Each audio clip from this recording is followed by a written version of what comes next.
Blog Talk Radio. The chairman apura kanu apurai kaitnu neye EGUA medinde Odwirafo Kwesi Ptah Akhan Akwamuman Amaruka Atifi Odwirafo. That means greetings to all apura kani apurai kaitni people, meaning Africans, Black people. Today is EGUA Day, Marketplace Day. My name is Odwirafo Kwesi Nehem Ptah Akhan, Odwirafo of the Akwamu Nation in North America. Yet I say we thank you once again for tuning into the show. This is a special broadcast of EGUA Marketplace Day. So we're going to put some links in the chat room as we're opening up the chat room for the information we will be dealing with tonight. If you have a question or a comment on the phone line, just hit the number 1 so that we can see that your hand is raised. Chat room is opening up. When you log into the chat room, if you want to interact in the chat room, if you have questions or comments, you must log in with the username. If you don't have the username, you can sign up for one quickly in Blog Talk. So, chat room is opened up now. I'm going to place some links in the chat room. Those who are new to the broadcast, we have 3 broadcasts on a weekly basis. On Joda, Monday nights, we have Akanfo Nanasom, Ancient Authentic Akan Ancestral Religion, where we deal with specifically the Akan expression of ancestral religion, Apurakani, Apuraikani, or African ancestral religion, specifically the Akan expression. Number 1, because we are Akan.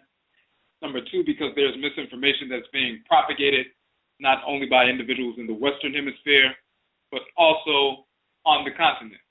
Individuals who have been infected with Islamic Christianity and white culture in general over the past few centuries, or even over 1,000 years. Some of our people have woven those infections into the traditional presentation of the culture. So when you come in contact with such individuals, although they appear to be traditional on the outside and appear to be speaking traditional culture, they've actually woven in corruption, infection into the traditional presentation of the culture.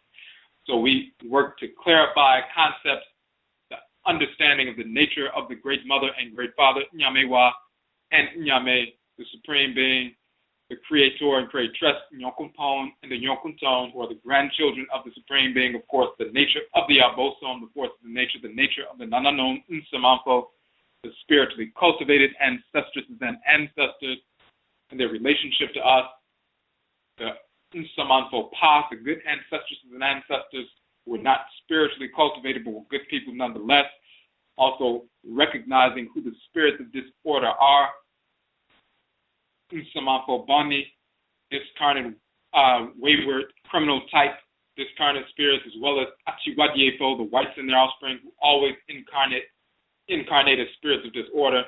We deal with all of this information, the nature of all these different classes of being. From the Akan perspective, we deal with that on Akanfo Nanasom, Ancient Authentic Akan Ancestral Religion, showing our ancestral blood circles going back from ancient to ancient Kanat, a title of ancient Nubia, also into Kemet.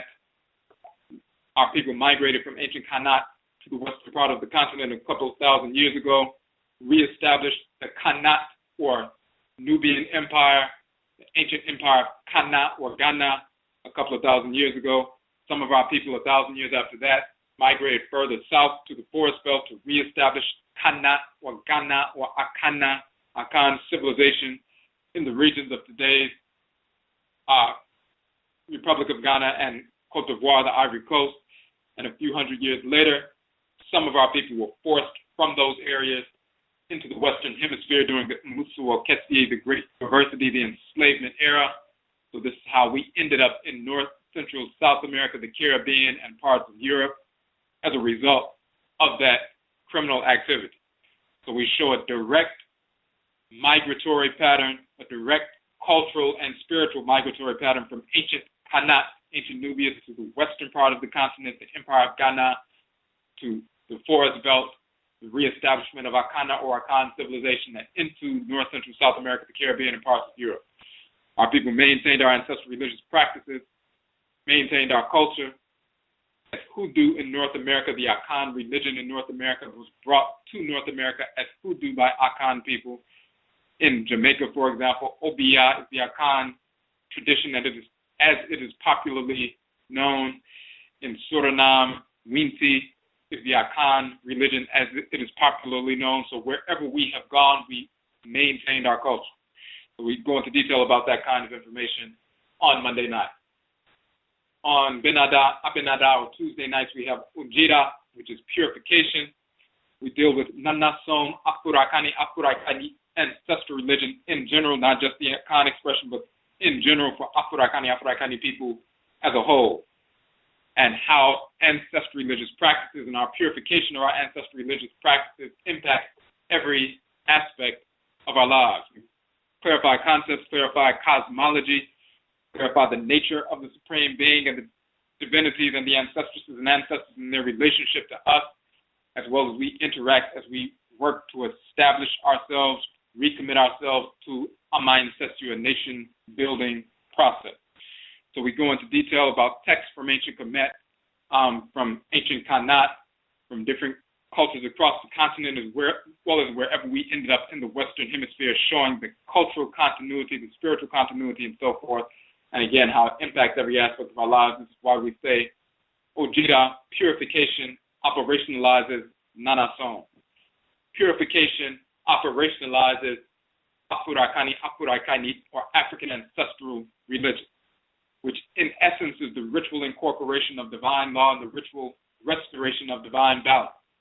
So through ritual, we incorporate those things, objects, deeds, and entities that we need to incorporate in order to harmonize our thoughts, intentions, and actions with divine order. And through ritual, we restore balance to our lives by rejecting those things, objects, deeds, and entities we need to reject, we need to repel in order to restore balance to our lives. So the expansion and contraction, the expansive pole and contractive pole of ancestral religion, of Nanasom, which is just a catch-all term for Akuraikani, or African ancestral religion, is the ritual incorporation of divine law and the ritual restoration of divine balance.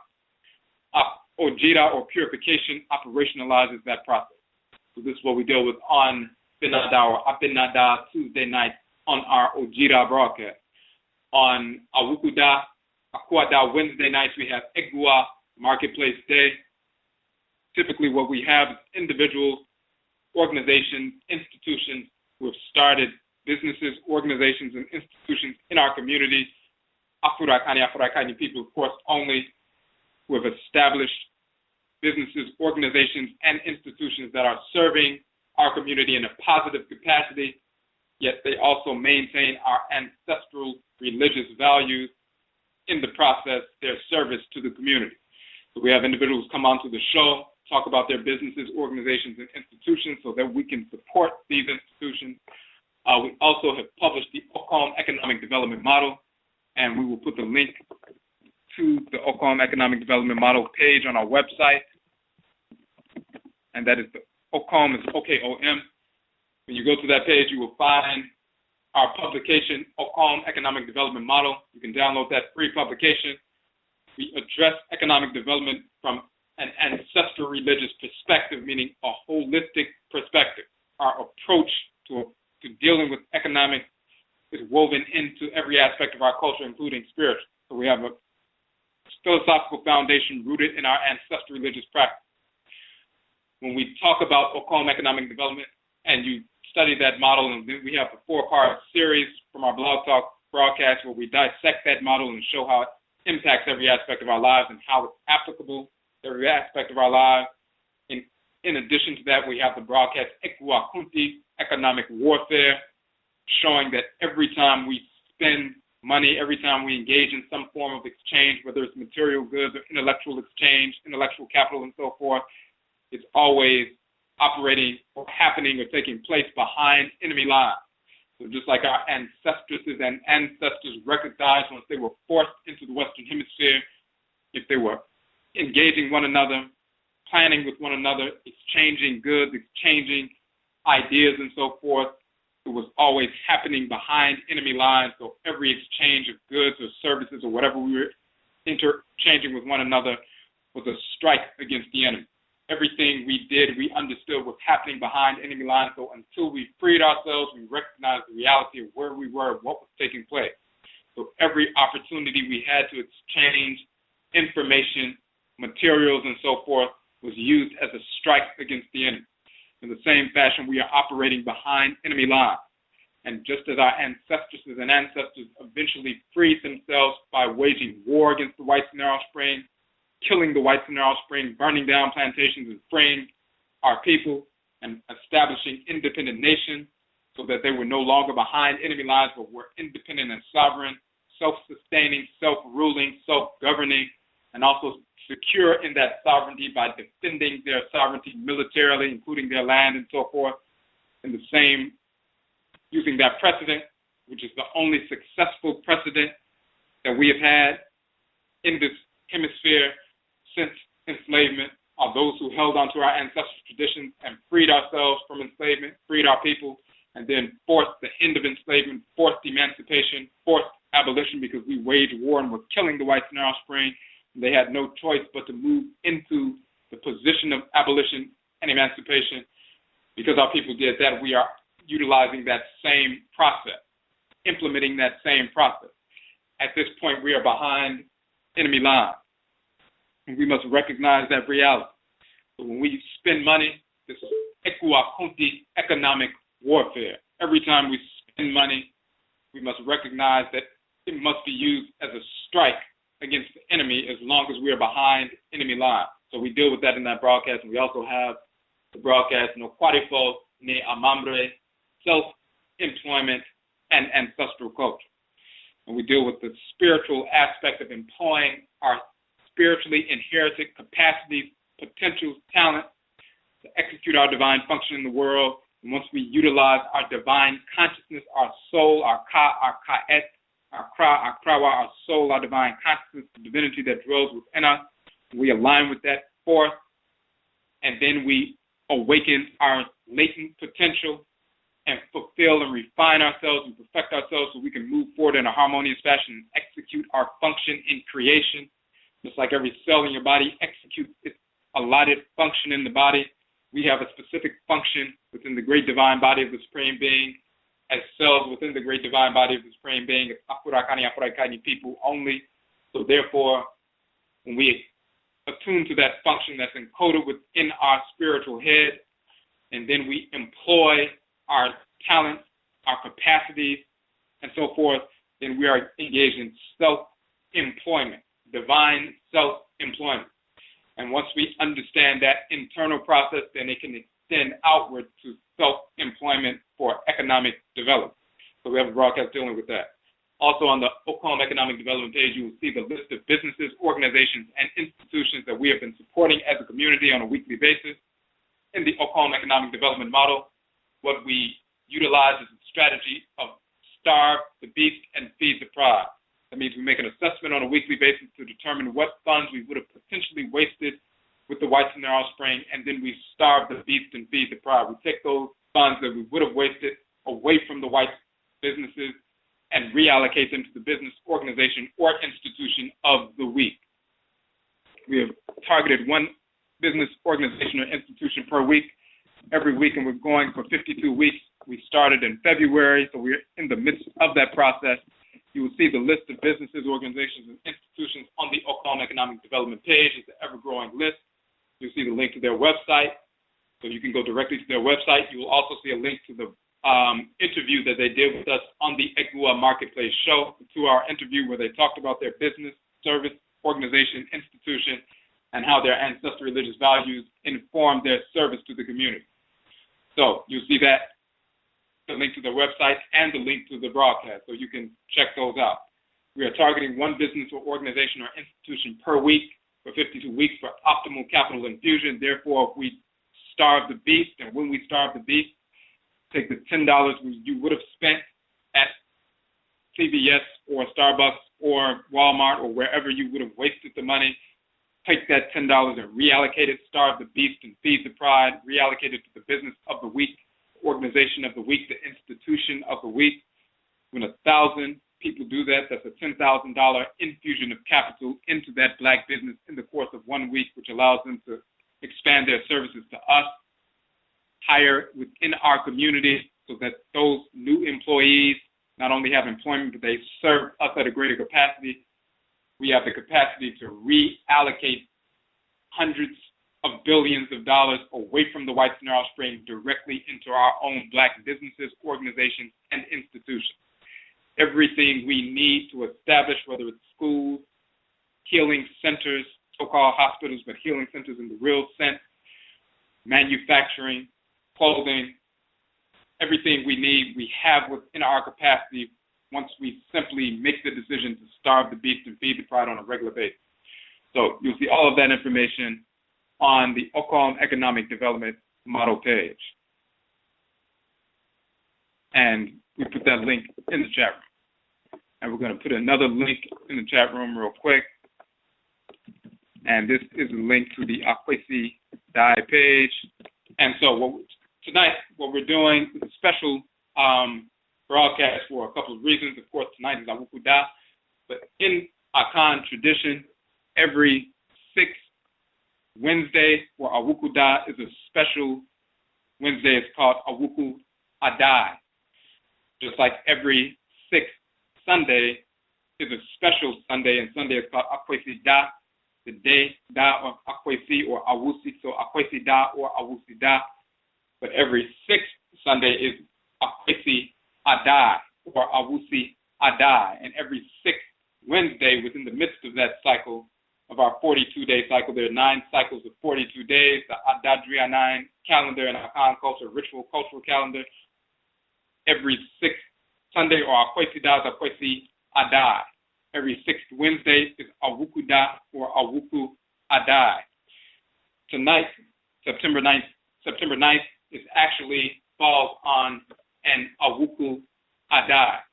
So it's a sacred Wednesday, a sacred Awukuda or AKWADA. So it's an ancestral observance. The term Adai, and when you look on the AKWASIDAE page, we talk about AKWASIDAE and AWUKUDAE, and we just put that in the chat room. And you'll see some basic information there on that page. But as we see on the page, the term Adai in the Akhan language means a sleeping or resting period. So AWUKUDAE is the resting period or the time to take, just like you go to sleep at night, you have a resting period, all activity ceases, and you go inward for rejuvenation, for assimilation, for strengthening, and so forth, internally, physically, as well as spiritually. In the same sense, every 6th Sunday and every 6th Wednesday, we take an Adai period. We stop all regular activity and we go into the Adai state. We go into that resting period, that ritual period, to commune with the Nananom Nsamanfo, to take stock of what has taken place since the last Adai and what we are looking forward to the next Adai and so forth, and rejuvenate ourselves, replenish ourselves, realign ourselves with order and so forth. And there are a number of different ways to honor that reality. Of course, we always go to the NKOMMO, the ancestral shrine, to commune with our Nanano Nsamanfo, our spiritually cultivated ancestresses and ancestors of our direct blood circle, and our Nsamanfo Pa, of course, those good ancestresses and ancestors who may not have been highly spiritually cultivated, but they were good people nevertheless, and those are the 2 classes of Nsamanfo's ancestresses and ancestors that we evoke when we go to our ancestral shrine. And we're going to get into that tonight. But the reason why we have this special broadcast is because tonight is Awukuda number 1. This is the 6th Awukuda of this cycle, but it's also the last Awukuda of our year of 13,015. And as we mentioned in the past, our year begins, we have a 7-day New Year's celebration. The New Year celebration amongst many Akanfo is called Ojira, just like the title of our show on Finada Tuesday night. Abinada is Ojira, meaning purification.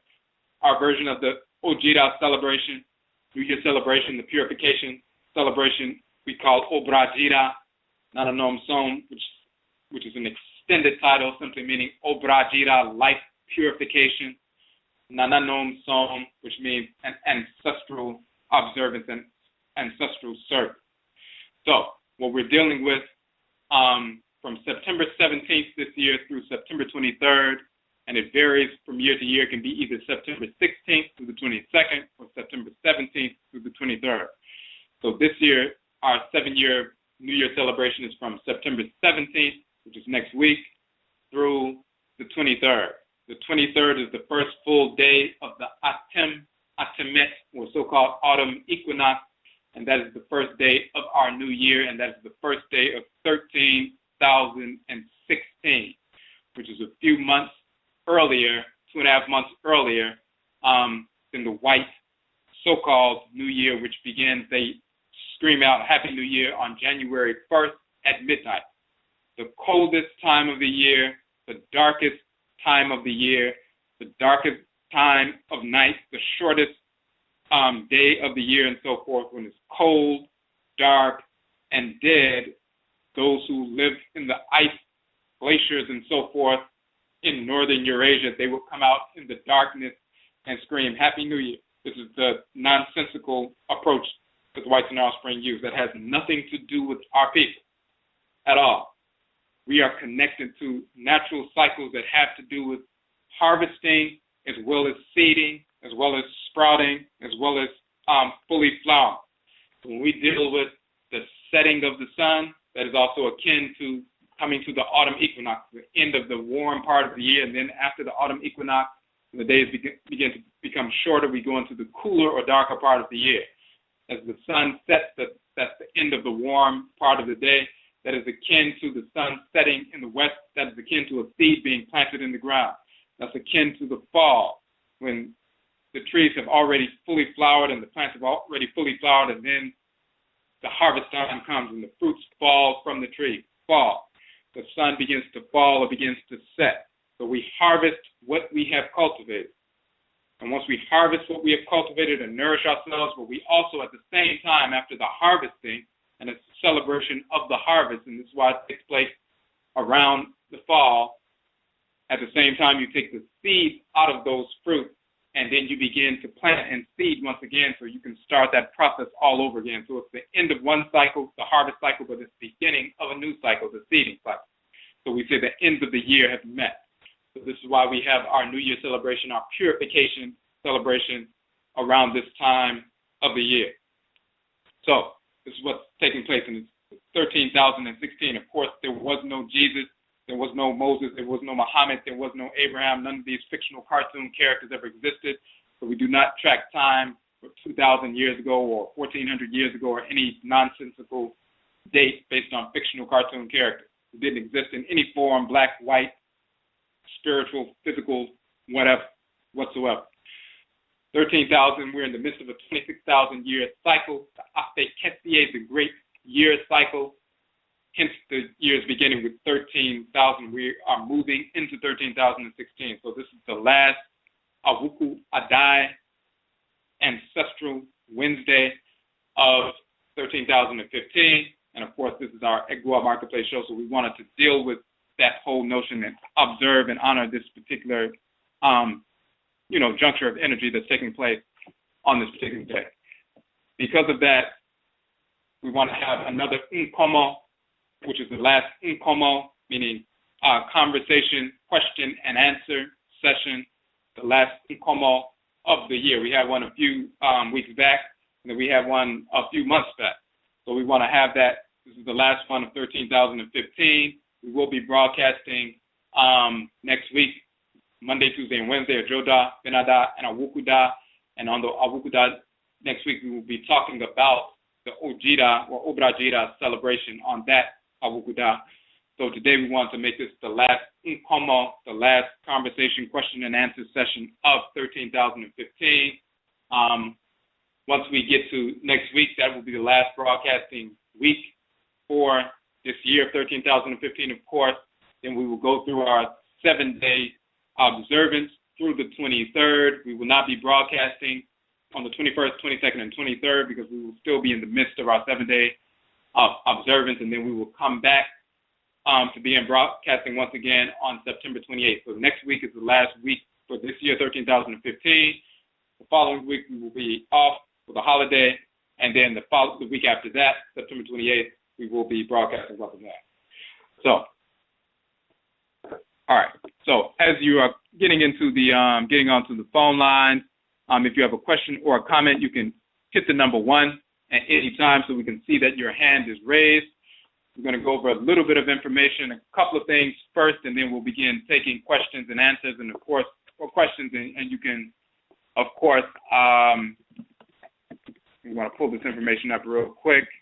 You can ask questions about any of the information that you have questions about, whether it's about the books, anything in our books, articles, or previous broadcasts, any information that you have questions about that you've been thinking about.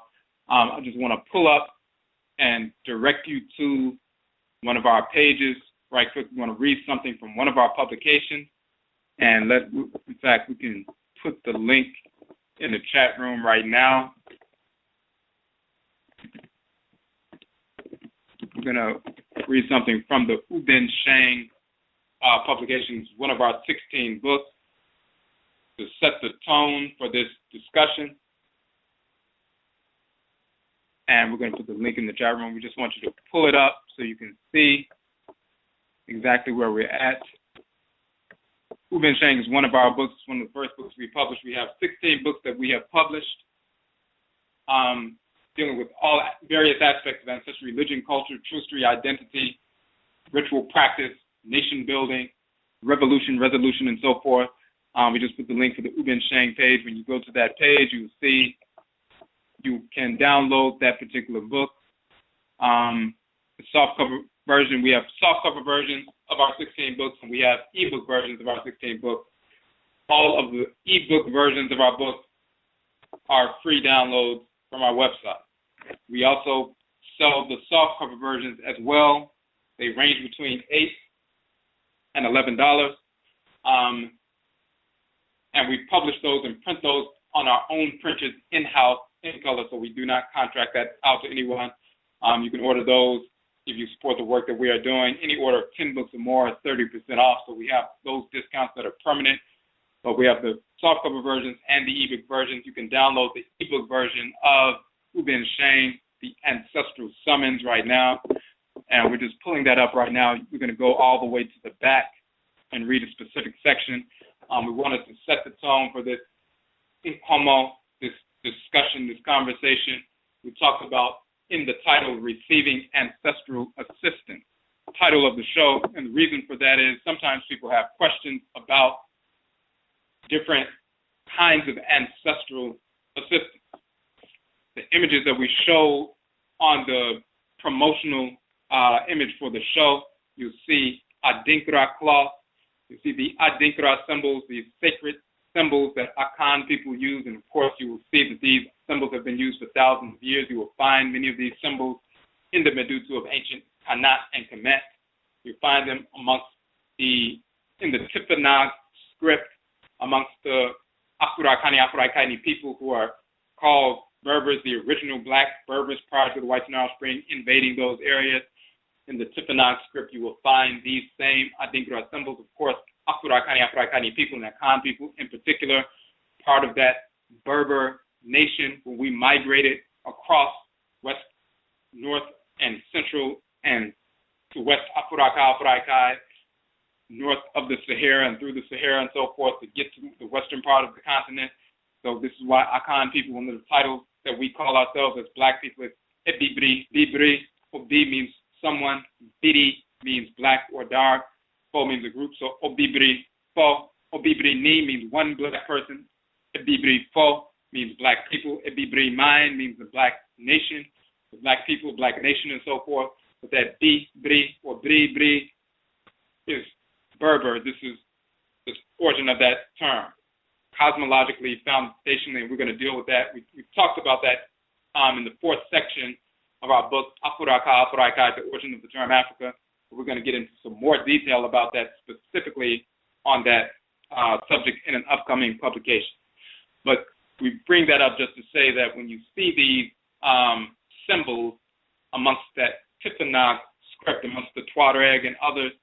That's because when we were migrating, we carried these symbols with us. And then, of course, when we established the ancient empire of Akana or Ghana, and then later into Ivory Coast and Ghana and so forth, and into North America, we continue to utilize these symbols.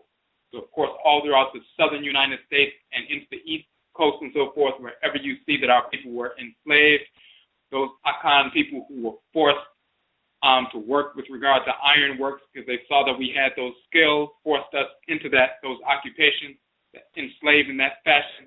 You see that we weave Adinkra symbols in the iron gates and the iron doors and in the various iron works, and you see Adinkra symbols all over the United States because Akan people continue to utilize our culture.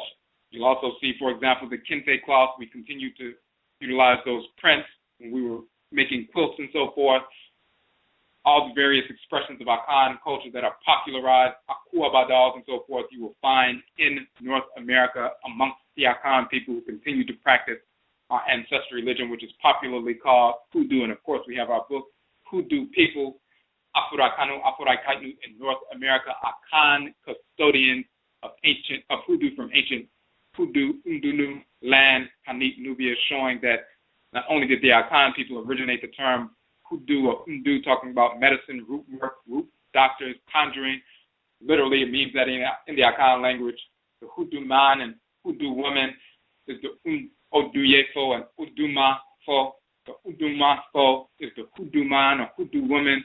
In Akan, in America, we use the exact same term, the exact same definitions of the root worker, root doctor, and conjurer and so forth, but those terms go back to ancient Kanit and Kemet, with the exact same meaning, even a title of ancient Nubia being the Undu land, and the people of the Undu deal with that in our book in detail.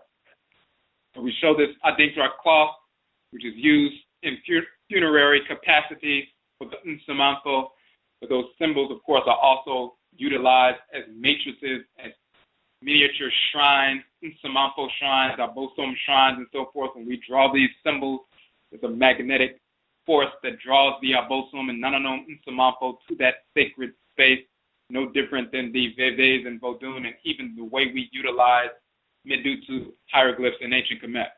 So this is the reason we have that particular image. It's an ancestral cloth. We have also an ancestral mask, over 400 years old, in that particular image, an Akan funerary mask, and then we also have an Abusia Kuru or Abusia Kurua matriclan vessel. So these vessels were used, brought to the grave site, ritual items placed within the Abusia Kurua. So when somebody makes their transition, the matriclan, of course, comes together. People connected to that person's blood circle, and they bring that kurua out, that ancestral pot. There are certain motifs on the pot. You see the Odinchum, the crocodile, and that has to do with specific teachings in Akan culture. For example, Odinchum da Nsuo. The Odinchum, the crocodile, lies within water. Odinchum da Nsuo mu Nanso Ahomi Mframa. However, he breathes air, not water.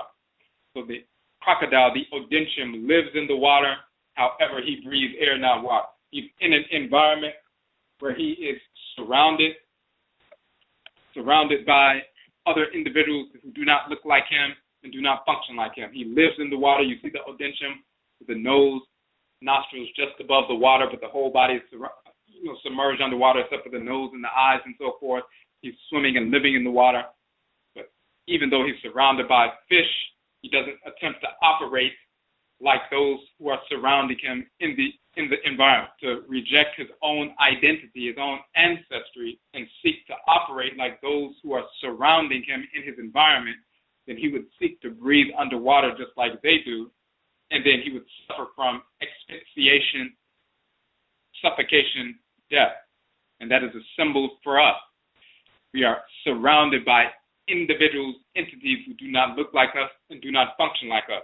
We maintain our cultural integrity, and we live in harmony with order, and we maintain ourselves. If we seek to imitate those who are surrounding us, then we suffer from cultural asphyxiation, suffocation, and death and set ourselves up to be controlled and enslaved. But when we free ourselves, embrace our own culture, just like the Odinchim is instinctively aware of his or her identity and therefore does not seek to imitate others because that would make them suffer, we don't seek to imitate our absolute enemies, the whites and their offspring. So you see that Odinchim, you see other motifs on the Abusia Kurua.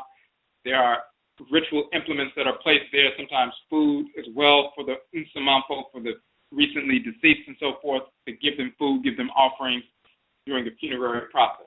So we place that there to show, what's going on with regard to ancestral communication, dealing with Aye, with funerary practices.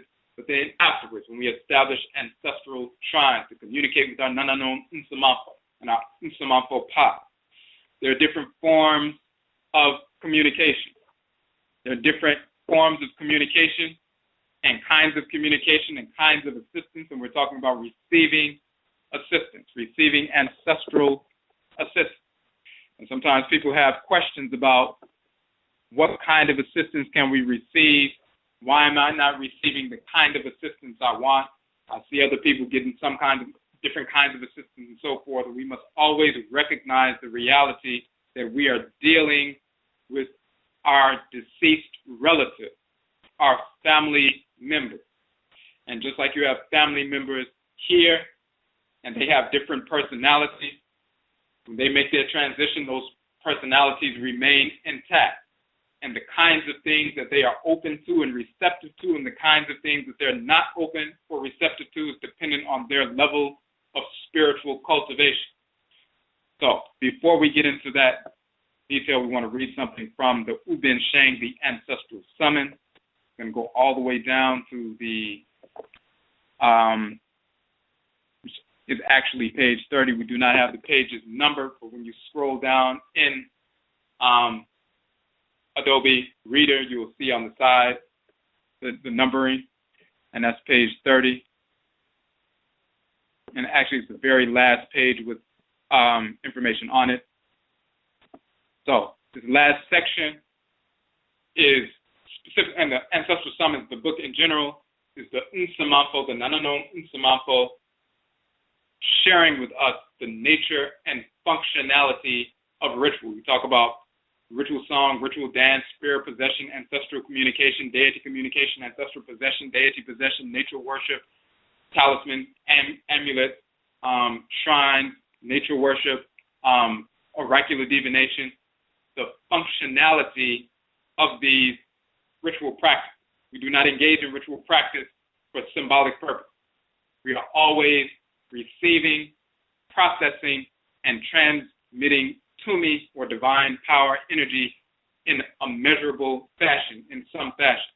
If we are not receiving, processing, and transmitting energy in a measurable, quantifiable fashion, then we do not engage in a practice that does not do that, because we're not engaged in empty ritual, like the whites and their offspring. So we have real ritual. We're communicating with the forces in nature, the Abosom. We're communicating with the Nananom Nsamampo, communicating with the Great Mother and Great Father through the agency of the Abosom and Nananom Nsamampo. So the entire book is the Nsamampo feeding us information to show us specifically why these specific ritual practices, what their functionalities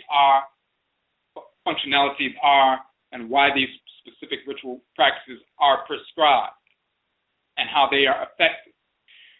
And this final piece is the Abosom, as well as the Nananom Nsamampo, speaking directly, and all we did was write down exactly what they had to say.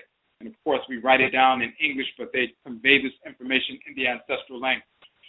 So this is what they specifically have to say. And just, it's no different than if you went to your shrine and your Nsamampo spoke directly to you, or if you had a dream and your Nsamampo spoke directly to you and then you wrote it down when you got up the next day, or you went to the shrine and one of your ancestresses or ancestors came forward and showed you something and told you something, and you wrote it down. It's no different than what we have done. So any of our people can do this, children or adults. So this is what they have to say.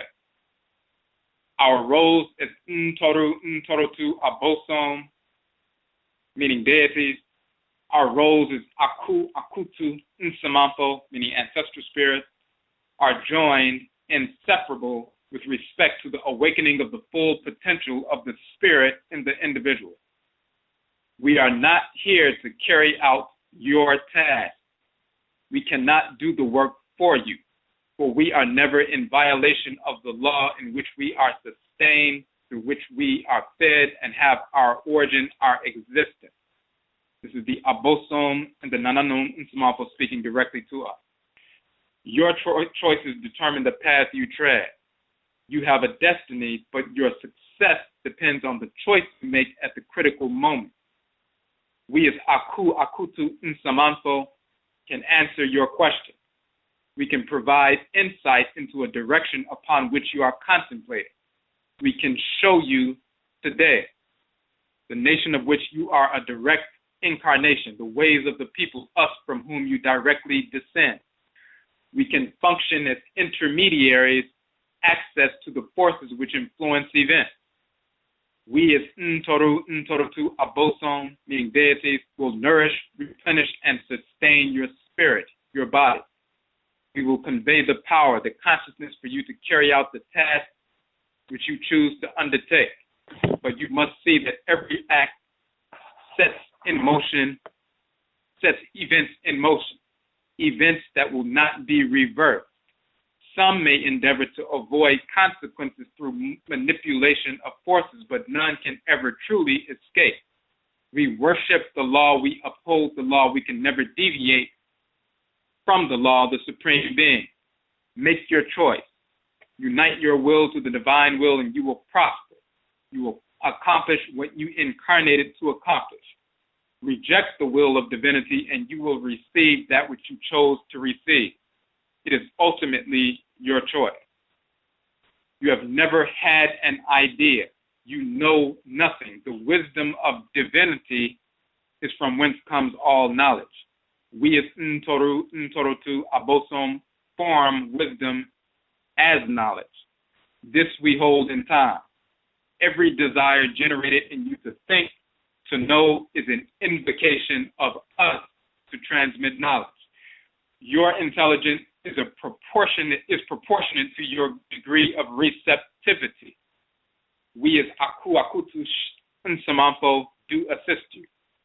We access knowledge, ideas for you when you lack the receptivity. For to be receptive, you must listen. You must silence yourself. Yet your desire to know is rivaled by your desire to follow those which lead you away from your path. Know then that you have no thoughts of your own. Know that we must always be involved. Know that the only thing you own is the choice to reject that which is received. Know only because the Supreme Being knows. So this is their message to us at the end of this specific text. It is key to function of the Abosom is in our lives to nourish and replenish and rejuvenate our spirits. That dispensation of energy, we have a portion of energy from the great source of divine energy. The Supreme Being, the Great Mother and Great Father, they direct Nyokumpon and Nyokunton, meaning the Ra and Ra'et, their names in Akhan culture, the Creator and Creatress, divine living energy, to infuse a portion of their divine living energy within each Aakhuamuman person, as well as plant life, animal life, and mineral life. So we have a portion of that divine living energy within us. Based on our specific function and the deities that govern our spiritual head and our patriclan and matriclans, that energy is formed into a specific form. We have a specific kind of energy. If you're a fiery individual and you have a fiery function, like an immune system function within the body, you're going to have that kind of fiery energy. If you have a cooler energy because you're a child of a specific cooler, watery type of bosom, then you're going to have a cooler, watery kind of energy. The abosom will nourish that energy within you, the abosom that govern you. They will nourish that energy within you. They will replenish that energy within you. They will show you how to expand and contract that energy within you so that you can execute your function in the world. The Nananom Nsamanfo, the spiritually cultivated ancestresses and ancestors, will give you the guidance on how to utilize that energy based on your specific blood circle. Because we've migrated to different parts of the continent, lived in different areas, and we've gone through different things. So some groups migrated to a riverine area, and they ate food at a in a certain area and incorporated that into their bodies, into their DNA, and passed that on to their children and so forth, and certain foods they are allergic to, whereas another group that migrated to a mountainous region, they are not allergic to those foods. And the way they took in energy in the mountainous region was different, so their modes of song and ritual dance and clothing and color patterns and motifs is slightly different than the people who moved to the riverine area. So they have dietary taboos that are different. They have social taboos that are different. They have ritual taboos that are different based on our blood circle, based on our descent, based on reincarnation through specific blood circles. So the NKOMMO, because they lived as part of that specific clan, that specific blood circle that you are a part of, that you incarnated through, it's blood, but then it's also based on incarnation. We talked about last night, the blood can be mixed, but the soul cannot be mixed. So even if there was mixture during enslavement on the boats, on the plantations and so forth, you and are an Afurakani spirit or an Afurakani spirit who once lived on the continent, once lived on a plantation and so forth, fighting against whites and offspring, you made your transition. As an ancestral spirit, you watch as your children, grandchildren, great-grandchildren, great-great-grandchildren are growing and developing in America and so forth in the Western Hemisphere, going through a number of different things, blood mixture taking place, rape taking place in some instances, a number of different things happen, but you watch these things and you try to guide your people when they pay attention to you to avoid negative circumstances so they can develop themselves, but at some point you reincarnate through one of your descendants. And even though all of that blood mixture has happened and you get into that womb that has suffered and it manifests that blood mixture may be connected to you as a spirit, but when you are born, your physical body reflects that blood mixture, but you're the same spirit that is reincarnated. You're the same spirit that lived a couple of hundred years ago. You're the same spirit that cannot be mixed. And your krawa, your soul cannot be mixed. The blood was mixed, but your soul was not. So, when we talk about being connected to a blood circle, we have a direct blood connection, but we also have that spiritual connection based on reincarnation of specific blood circle. So because our NKOMMO lived as part of the blood circle, lived and experienced these dietary taboos, social taboos, ritual taboos specific to their blood circle, and learned to navigate their way through these things, they are the ones who can teach you the best way for you to align yourself with divine order, execute your function in creation, utilize the energy that the Abosom have given you, the forces of nature have given you as a member of this particular class. The same forces in nature are invoked by all Afurakani people around the world. So the way a Yoruba person invokes the Abosom that governs iron and war, called Ogun in Yoruba, is slightly different than the way an Akhan person invokes the Abosom of iron and war. He's called Benna in Akhan. A praise name is Ogufo, meaning metal caster, and of course, Gu, meaning to cast metal in Akhan, is the same as Ogun in Yoruba and Ogu in Fon and Ebe, because we share these similar languages and so forth. We're talking about the same divinity. The way an Akhan person approaches that force in nature is different than the way a Yoruba person will, based on migratory patterns, true story, what has taken place. So only your NKOMMO who mastered that in their own blood circle can show you how to align the way the Akhan person aligns with Benna, that force in nature, and only the Yoruba people, their NKOMMO can show them, or their Egungun can show them specifically how they can align with that same force in nature based on their blood circle so they can get to the same result. So the NKOMMO give us guidance on how to utilize the energy we've been given by the Abosom based on blood circle, based on descent. The Abosom give us the power to execute. The NKOMMO give us the guidance on how to utilize that power based on our blood circle. The Abosom give us the power, they replenish the power, nourish the power, the energy, show us how to expand it and contract it, turn it on and turn it off, and so forth. Its intensity and lowering its intensity. But it's one thing to know how to turn something on and off, but how do you best use it based on who you are, based on your clan, and that's what the NKOMMO do. So that's why they said their roles are inseparable with regard to the development of the full potential of the spirit of the individual. But they also said we do not carry out your tasks for you. Just like a lion cub growing up and developing, once they're nourished and reared and so forth, they develop into strong lions and lionesses, a jata nini, jata bere and so forth, male and female, lion and lioness. Then they execute, they function on their own power. Every now and then they may need guidance, but they have their own power to execute. Just like your cells have their own function to execute. So the Nsamapo do not do our jobs for us. The Abosom do not execute our function for us. They have their own function in the great divine body. Part of that function is to assist us and guide us and nourish us and rejuvenate us, but we have our own function. Once we receive that power from them and that guidance, then we operate on our own volition to execute. When we make mistakes, then we seek some direction from the Nsamapo so we can realign ourselves back with order. Of course, ancestral religion, as we said, the ritual incorporation of divine law and the ritual restoration of divine balance. So when we talked about last night, Abayisim, overcoming the negative effects of witchcraft, and we focused on AKWASIDAE, the 7 principal values of responsibility. We were talking about that in detail because that's the key towards overcoming these negative effects, taking responsibility in every aspect of our lives so we can overcome these negative projections and entities that people will seek to use to influence us in a negative fashion. First and foremost, we take that responsibility, and then that responsibility we have taken in concert with the guidance from the Nsamapo and the empowerment of the Abosom, we overcome all obstacles. So when we're dealing with Nsamapo and dealing with receiving ancestral assistance, first and foremost, we need to know the difference between their roles, and we dealt with that. And we deal with that in detail in the book Ubin Shang. You can download that.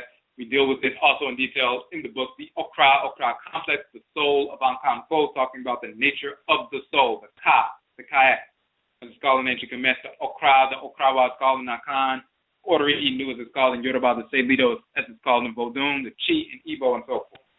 So we talk about that in detail. So first and foremost, there's a difference between the functions of the Abosom with respect to us, their empowering, nourishing, rejuvenating functions, and then the function of the ancestresses and ancestors, their guidance function, guiding us on how to utilize that power that has been dispensed to us based on our blood circle, based on the unique manner in which we must utilize that energy, and what social taboos to avoid, what ritual taboos to avoid, what spiritual taboos to avoid, and so forth. So, once you understand there's a difference between their roles, but those roles are interdependent, then we begin to deal with the kind of assistance that we receive. You can receive assistance. You also know that they are not here to do your task for you or live your life for you.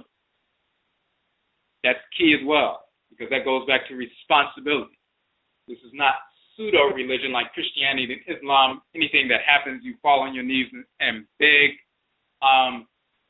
take over my life, and sometimes people will transfer that mindset from the church, from the mosque and so forth, directly to ancestral religion, and they forget about the fake Jesus, fictional cartoon character Jesus, and the fictional cartoon characters Allah and Yahweh and so forth, but then they put the Nsamapo in their place and do the exact same thing.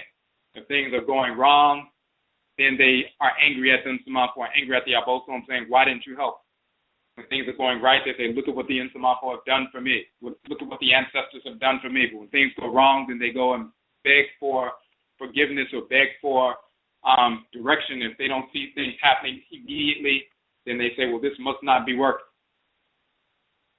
Again, we're dealing with, when we talk about the Nsamapo specifically, we dealt with the Abosom in different broadcasts. We're going to focus on the Nsamapo. When we deal with the Nsamapo specifically, we're dealing with our ancestresses and ancestors. We have different classes of Nsamapo.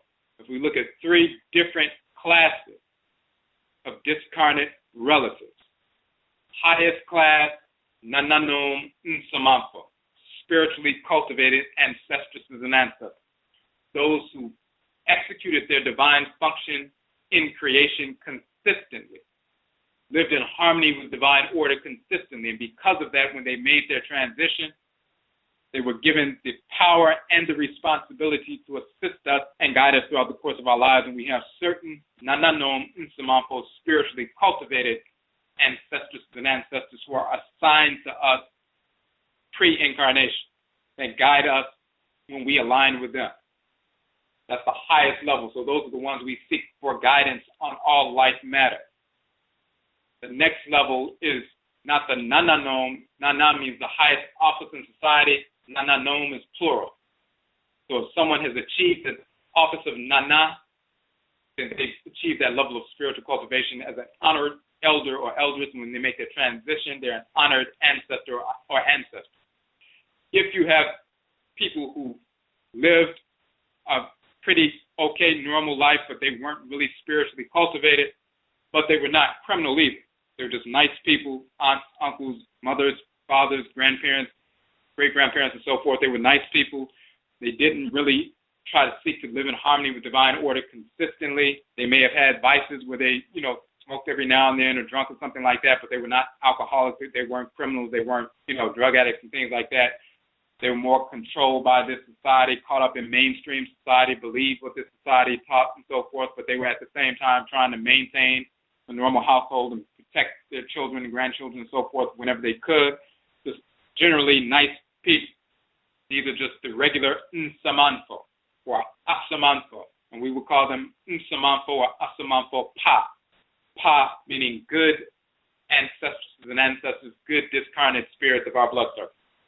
The Nana Nom and Nsamanfo, the spiritually cultivated who worked on their spiritual cultivation consistently. Every thought, every intention, every action was aligned with divine order consistently throughout the course of their lives once they achieved that level of development, and they lived that way, and they increased their spiritual power because of that, and their influence and their responsibility. That you have a large percentage of our people, of the mass majority of our people, when they're living here, they're just nice people. Many of your relatives are just nice people, but they're not spiritually cultivated. They're not seeking in reality to align every thought, every intention, and every action, every moment of every day with divine order to execute their divine function and reject disorder and its purveyors at the same time. They're not doing that. They're just kind of caught up in this culture, watching the elections and reality TV and all that kind of nonsense, working hard, trying to provide for the family, but at the same time, when it's time to blow off some steam and get into some recreation, they engage in the kinds of activities that the whites and offspring set us up to engage in, which are really self-destructive. And they really don't know any better, but this is what's going on. That's a larger percentage. These are the Nsamanfo Pa, the good ancestors and ancestors, Asamanfo Pa. When they make their transition, we do not seek their counsel on all life matters that dealing with our divine function in creation.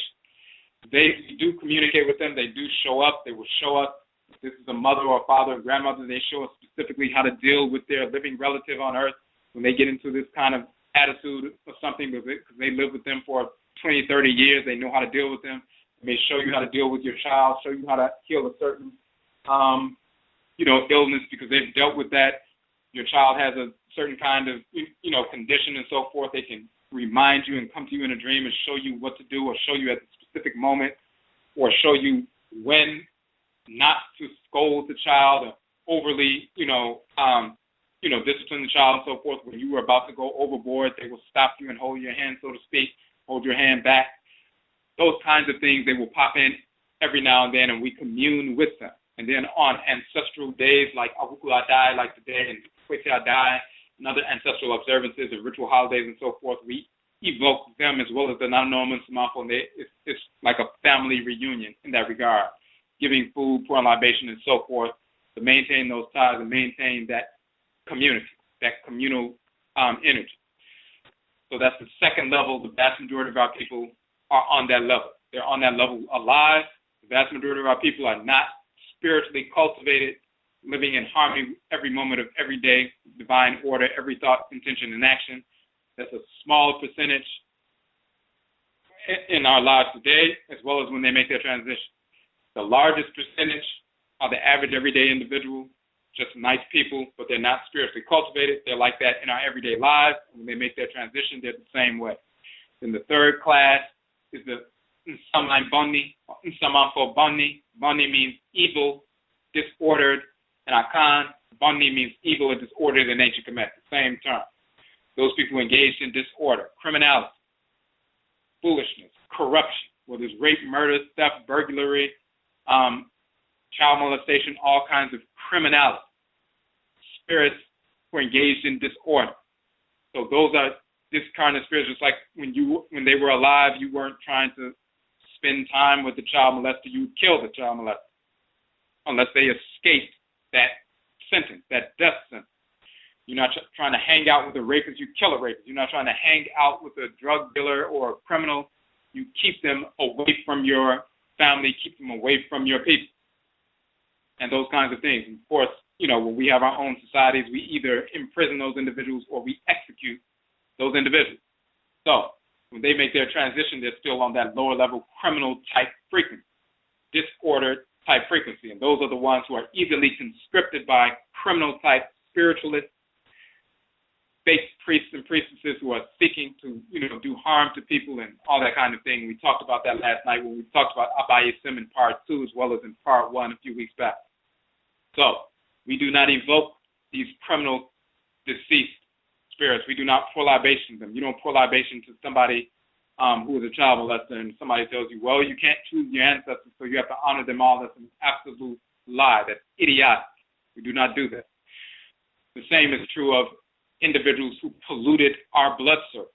The whites and their offspring, whether they're white Americans, white Europeans, white Hindus, white Arabs, white Latinos, white Hispanic, white Asians, white pseudo-Native Americans who are just Asians who invaded this hemisphere.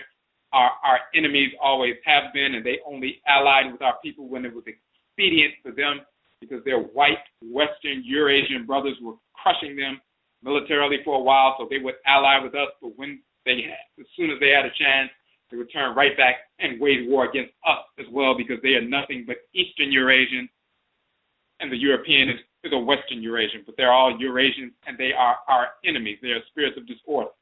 So anytime one of these individuals have polluted the blood circle through interracial coupling and so forth, and they make their transition, this is not your ancestor. This is not your ancestors. This is an invader, polluter of the blood circle.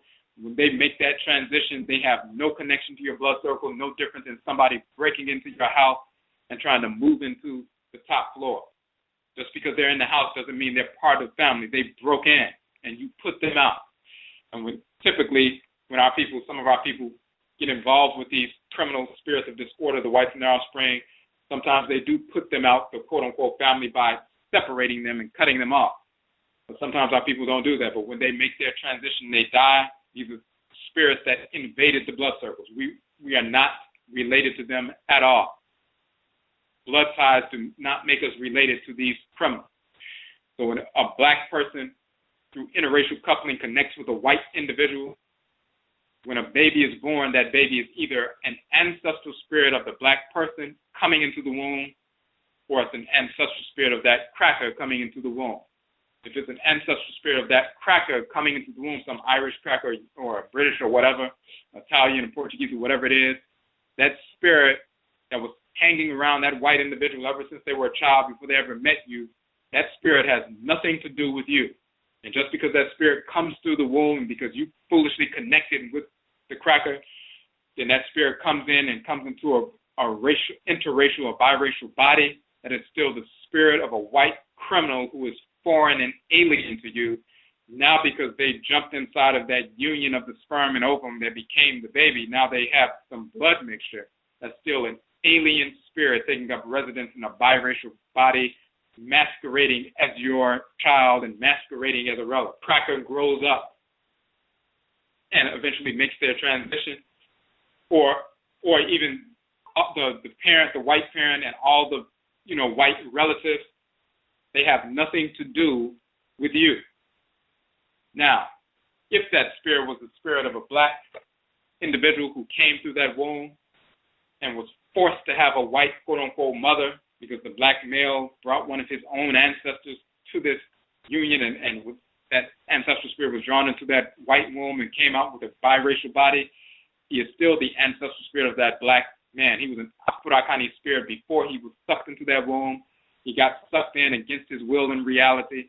He came out with a biracial body, but he's still the ancestor of that black man, and he's connected to all the black ancestors as an ancestor. When he was sucked into the womb of that white alien female, he's never seen her before. never connected with her white relatives or anything. So when he comes into the womb and is born as a baby and grows up, they'll say, well, this is your mother, and all of her relatives are your relatives. In reality, this is an alien, and all of her white relatives are aliens to him. And when those white relatives die, when his quote-unquote mother dies, she is the same alien spirit that she always was, so you do not pour libation to that cracker. That was never your mother. You cut them off forever. And any white spirit that seeks to infiltrate and communicate and so forth, you cut them off. You do not pour libation to some cracker at your shrine under any circumstances whatsoever.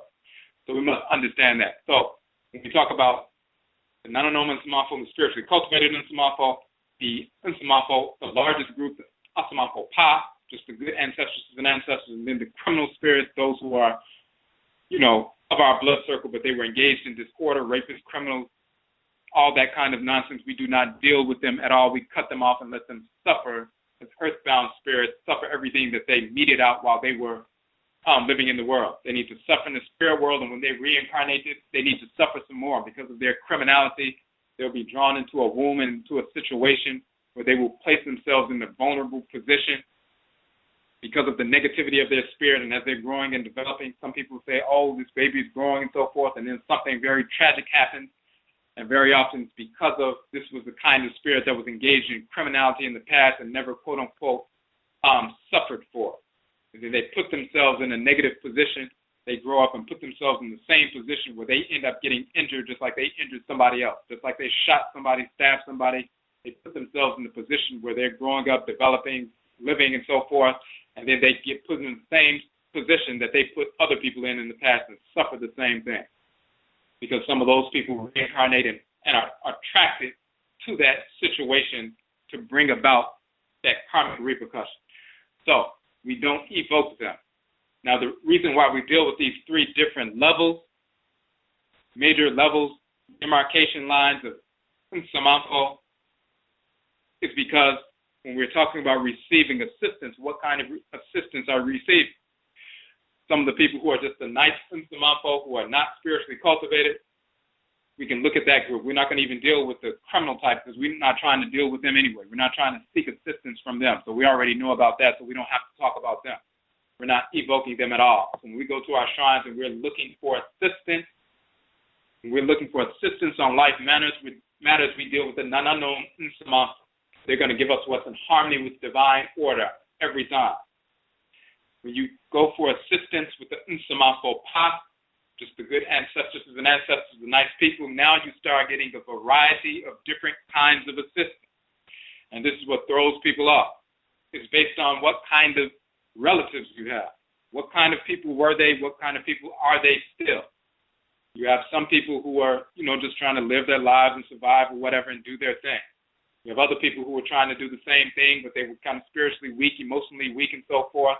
And those people got depressed, and then they would take depression medication, or they get depressed and they gain weight, and they get depressed, or they get angry, they lash out, very emotional swings of emotion and things like that, even though they're not trying to be criminal or anything like that, but they're just not cultivated. They still have that same kind of mindset when they make their transition. They still haven't cultivated themselves yet. So if you're just going and communicating with Nsamafo Pa, you may come in contact with some of those. You may come in contact with individuals. You have some people who have family members where the mother will do everything she can for the son, for example, even if the son is engaged in all kinds of ridiculous, criminal, ignorant activity, she's always coming to bail him out, no matter what. Always seeking a way to, no matter what he does, she's going to bail him out. Even if he's just idle and trifling and everything else, she's still going to figure out a way, and she'll knock herself out and kill herself trying to bail him out because she doesn't know how to put those boundaries up. She makes her transition. She's the same way. But then you have other people who have other kinds of mothers where you do what you're supposed to do, and if you do not do what you are supposed to do and make a proper effort, then I'm not bailing you out. I'm going to let you suffer. And if you suffer severely, then you shouldn't have been doing the wrong thing in the first place. So you have people who have ancestors and ancestors like that. So if you're seeking assistance and you're not doing what you need to be doing, what you've been directed to do, and you've been neglecting that, and you have that kind of ancestor or ancestress, then you're going to get that kind of result. And if they see that you were really not making an effort, you were procrastinating and making excuses and so forth, they're going to reject and say, listen, I'm not helping at all. You better get yourself together. But if you have other kinds of relatives, if you're direct blood circle relatives, or the other kinds who would do anything, even if they would aid and abet your self-destructive activity and help you out, and you see people who are engaged in all kinds of self-destructive activity, but it seems like they keep getting away with it, and they have some spiritual help, and their ancestors and ancestors are helping them. They have help from these individuals who are not spiritually cultivated, just like they did when they were alive. If you go to the NKOMMO, the spiritually cultivated ancestresses and ancestors, and you're seeking assistance, and they direct you towards certain things, ideas, concepts, and so forth, how to realign yourself, and you step away from that, or you abdicate from that, and you don't follow through, and you're still seeking to just get what you want, what you desire, even though you haven't done what you need to do to align yourself with order, so you can't see what's harmonious and what's not. They're not participating in just feeding your emotions, misguided emotions, misguided desire manifesting as lust for certain material things, lust for certain individuals and so forth, lust for power and influence in certain areas. They don't entertain that nonsense. They're only going to show you what's in harmony with divine order. You have NKOMMO who waged war against the whites and their offspring. Some of them were dismembered. Some of them were tortured. Some of them were burned at the stake. Some of them were carved up and so forth. They waged war nevertheless. They escaped from plantations and went through swamps in the cold. They had come from the continent, never experienced snow before, never experienced temperatures where it was 30 degrees. So they're moving through wilderness, trying to find their way, escaping, starving sometimes, or finally getting to a clearing and establishing an independent nation and then fighting to defend that nation. And then they see you come to the shrine crying because you weren't able to get that 2015 Toyota that you really want. And then you're asking, why won't they assist me? If they walk a few feet away from where they were supposed to be, they could get a chain around their neck or whip, get beaten, get killed, get the babies ripped out their stomachs and so forth. And then you come to somebody like that and bring some foolish little desire that you're so upset about that you're depressed and you're eating ice cream and cake and sitting in front of the TV because you don't have what everybody else has. They don't entertain that stupidity. They don't entertain that childishness. So you don't bring that to people who actually sacrifice their lives so that we can be here. Now, you may get some audience with some NKOMMO power, with some nice people who are just as, materially lustful and so forth, self-destructive in many ways. You may get some audience with them depending on what kind of family members you have. And if you focus all your attention on them, if you have those kinds of family members who were controlled by lust and misguided desire and so forth and only motivated by the things that you have been conditioned to want or think you need and so forth, and they have that kind of personality, then those kinds of individuals will assist you to get what you desire. And then you also have criminal-type spirits who will assist you to get you what you desire and manipulate other individuals and put pressure on other individuals and put pressure on individuals in positions who can make decisions that will allow you to receive the car you want or receive the home you want or the job you want and so forth. They'll put that kind of pressure on them, and the individuals who have to make that decision won't understand why I have this overwhelming urge to go ahead and sign this installment contract, even though this person's credit is bad, so they can get that car. These criminal-type spirits, as well as just a little wayward, misguided, emotionally lustful kind of individuals who are relatives, they will put that kind of pressure on somebody to make those decisions, and sometimes it will pull through. And you'll see people who are saying they're involved in ancestral culture. You know that they're lustful. You know they're not harmonious. They seem to be acquiring all this material wealth, and you're going to the shrine and you're asking for this material wealth, and you're not getting it, but you see the one who is not really dedicated, not really devoted, not really anything, and they're getting these different things. You're trying to figure out what's wrong, or maybe you're doing something wrong, and that's not really it. You always must recognize that NKOMMO are people who have made their transition. So just like those kind of people who are begging, the lower level Nsamanfo, who are also controlled by vice. They're begging them for assistance. They will beg their living relatives for assistance. And those of their living relatives will go ahead and assist them, even though they know what the person is doing is kind of self-destructive. Some people have relatives like that. Some people don't have relatives like that. Their relatives would say, get the hell out of my face. And they wouldn't assist them at all on any level. So it depends on what kind of relatives you have.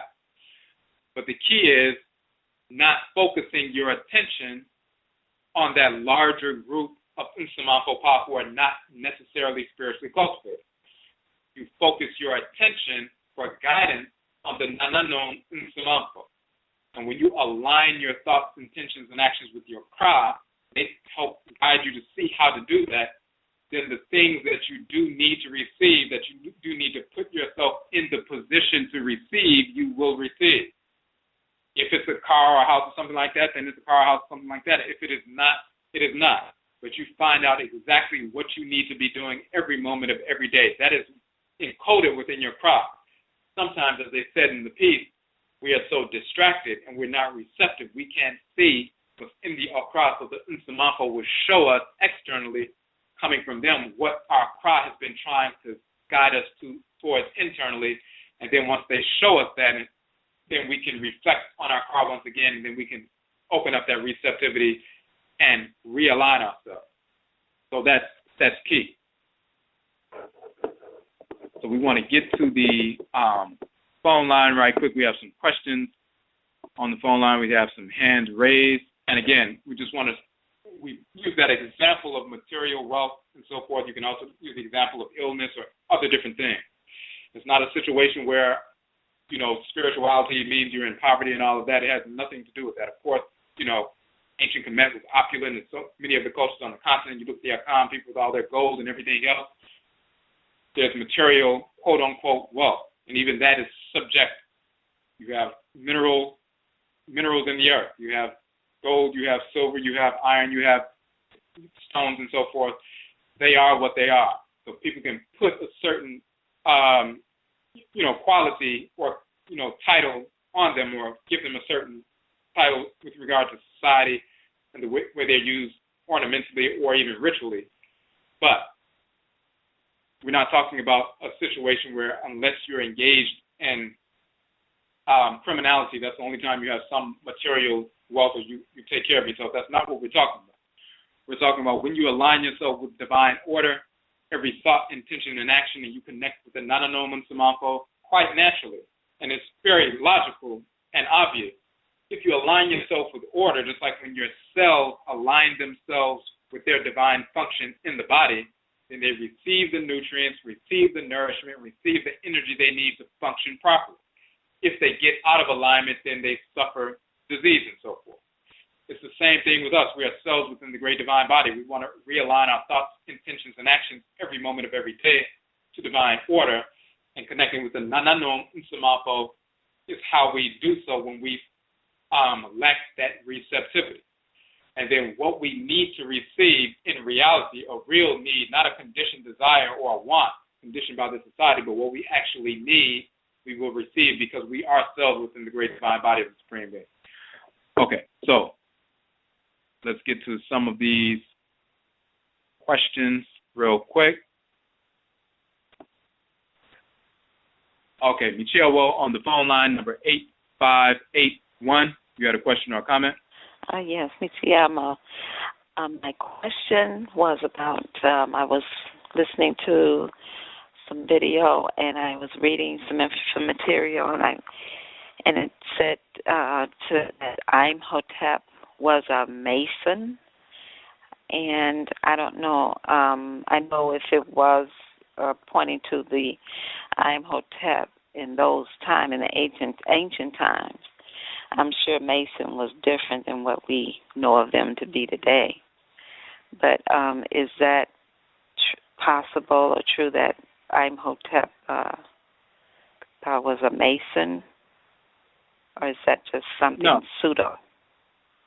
Yeah, that's very pseudo. What happens is the White Nile Spring, not just recently, over the past few hundred years, But going back to the, the Greeks and Romans and so forth, watching what our people were doing, trying to imitate aesthetically what our people were doing. Of course, you see when the Greeks invaded Kemet, then they began to dress like the people of Kemet. They take on the names of people like Kemet, just like today when whites in our spring try to invade the Yoruba tradition and take on Yoruba names and dress like Yoruba people, speak the Yoruba language and call themselves priests, when in reality they are criminals and they are frauds, and no Orisha has ever communicated with them and never will. In the same fashion, their white ancestors did the same thing in ancient Kemet, where they invaded. The Greeks began to dress like our people, wear the headdresses and so forth, have temples established, and name themselves after divinities and everything else. And just like we had Amhotep as one of our deified ancestors, an ancestral spirit, one of the NKOMMO that we call on for direction and so forth, just like Nefertari, Amesu Nefertari, and many others. He's one of those deified ancestors. They tried to imitate our veneration and communication with him. Of course, he was the Chati, or the great, advisor to Joseru, the one who established the step Meru, or the step pyramid, great builder, architect, physician, and so forth.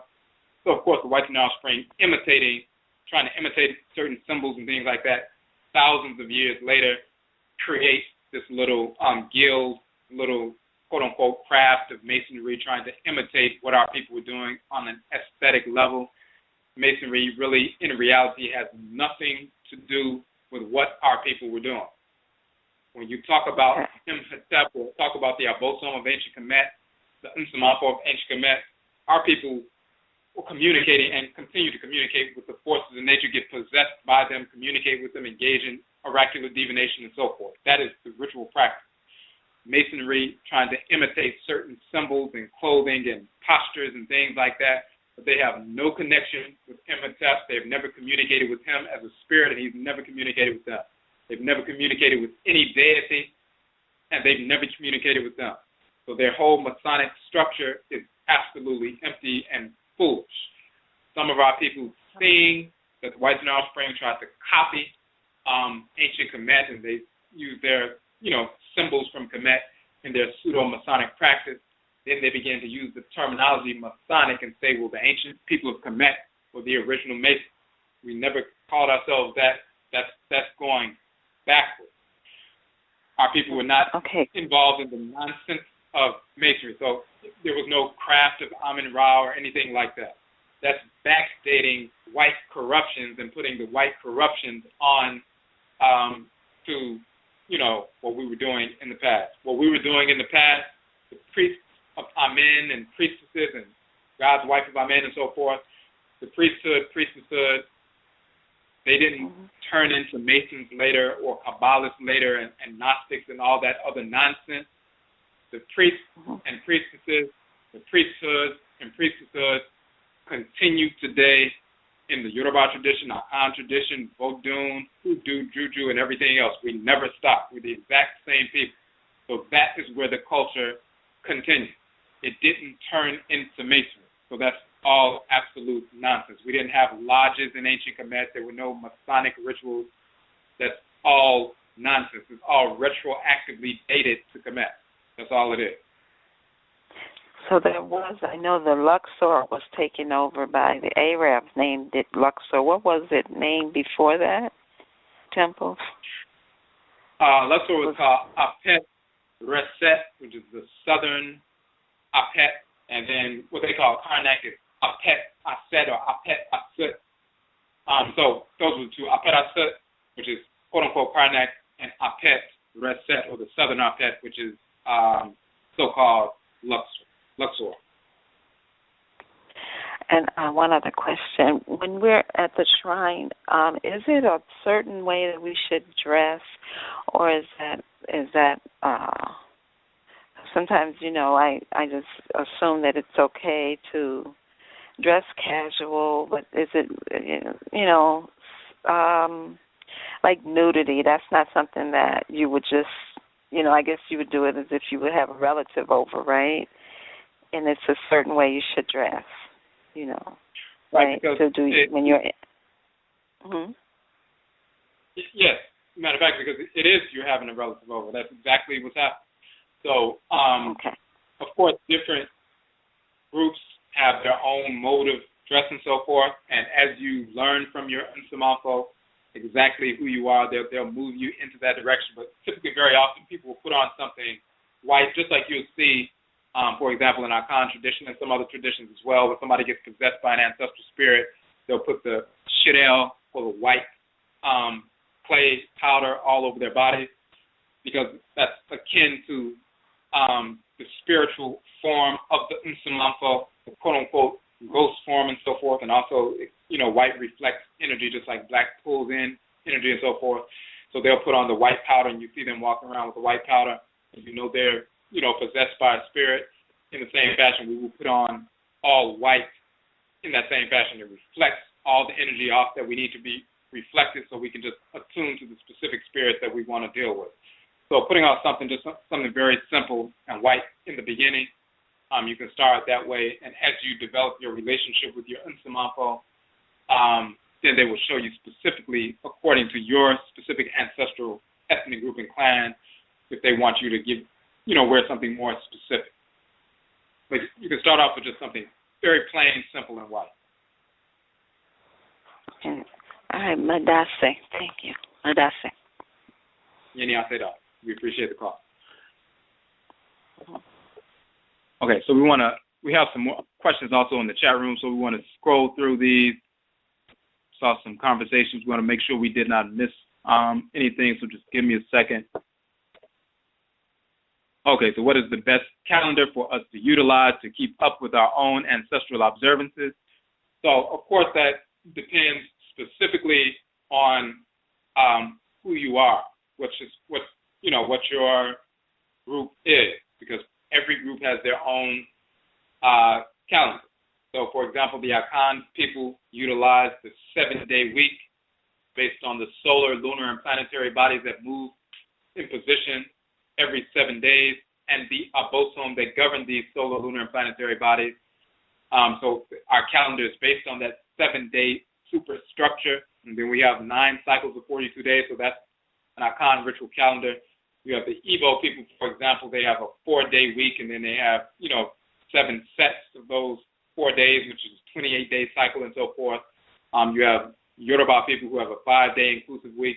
So different calendars based on different groups. If you don't know your specific group from the outset, there are a couple of things that of course, you can always do. We can do in concert even when you find out what group you come from. The culture of ancient Kanat and Kemet is our parent ancestral culture. So just like when you don't know specifically what group you come from, you do understand, and we understand that our languages all across the continent come from that ancestral parent language of ancient Kanat and Kemet, and that goes back over 42,000 years according to our own ancestresses and ancestors' words. For example, in the so-called Papyrus of Turin, talking about the establishment of that governmental structure going back 42,000+ years ago, and they wrote that in that particular text. So we're not talking about just recently over the past 10,000 years, like a Proto-Bantu type of language. We're talking about over 42,000+ years ago, going directly based on our ancestresses and ancestors. You'll find that the language, that proto-language, the parent language of the languages all across the continent go back to that ancient language. So if you don't know what your group is and you want to establish a shrine, you can utilize the language of ancient Kemet, because that's that parent language. And once they direct you to what group you come from, when you split away, when we migrated away from the ancient Hapi River Valley and so forth, you find out what group you come from, and you can begin to incorporate that language as well. In the same fashion, you can utilize that ancient calendrical system of ancient Kemet. You can see those, different people have posted calendars online and so forth, showing the different basic, the structure, the 365-day calendar, that civil calendar, as well as there are certain, sacred days and so forth, to Wachet and Offset and different days and so forth. You can check those out. So you can go by that, of course. one thing that we also, because over here in the Western Hemisphere, and especially in North America, we also adhere to the solar cycles of the solstices and the equinoxes. Is a great shift. We can experience that shift, especially in areas where, wintertime is snowing and sometimes it's very hot. If you're living, for example, in Ghana, it can be 70 degrees, in the wintertime as well as during the summertime. So that shift in energy is not as readily discernible than if you're living, for example, in Chicago or in D.C. or living somewhere else. And that shift in energy from, the summertime to the fall, and the fall to the winter, and the winter to the spring, and spring to the summer, is a clearly discernible shift. And we can take advantage of those different shifts in energy during the course of the year. So that is a very important cycle, the solar cycles of the equinoxes and the solstices, as well as the movements of the phases of the osorane of the moon. And that's a nice natural cycle that you can follow yourself. You'll notice a difference in energy through that whole 29.5-day cycle of the lunar phases. You'll notice a direct shift in your energy as we move through these 4 cycles of 13 weeks, the 4 seasons and so forth. So, and the equinoxes and the solstices. So that is a natural calendar that we can adhere to as well. Okay. Scroll through. I want to make sure we didn't miss anything else there.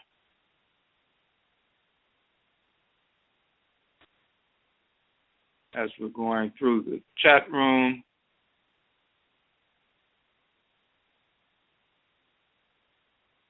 Okay. And it looks like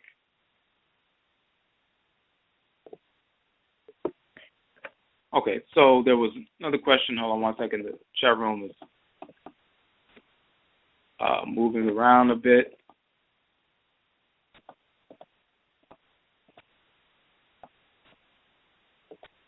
Okay, so when we go to our NKOMMO, our ancestral shrine, what must we always speak in the native language? If so, what if some of us have a challenge with the language? Will our present inquiries be rejected? And are the, NKOMMO, the ones referred to as the shining? Yes, that's true. Or please explain something I heard you mention before about the NKOMMO and the stars in the heavens. Okay, so the first one was, do we always speak in the native language? Absolutely. Of course, most of us don't know language fluently. We first get involved in ancestral culture.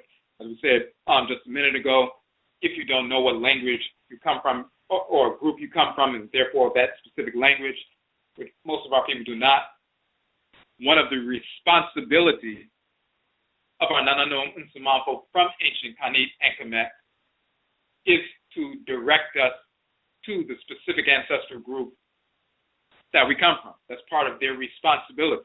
So when we utilize their language, that helps us to align with them, but it also helps us to align with all of our NKOMMO because we share that parent language.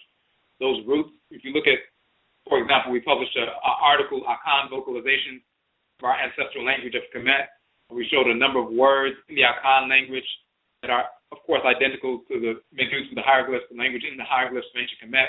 So, for example, kas, that the whites and offspring don't know how to pronounce, KS, kas, meaning to chatter or to speak or chatter foolishly. Actually, it's not KS, or they put 2 E's in it, ket. In Akhan, it's kasa, which means to chatter foolishly. It means foolish talk, foolish debate, argument, and that kind of thing. Foolish chatter. It means that in the Medusa, kas, but it's actually pronounced kasa, in the Akhan language. Kete, meaning small, in ancient Kemet. Ketewa, meaning small, in Akhan.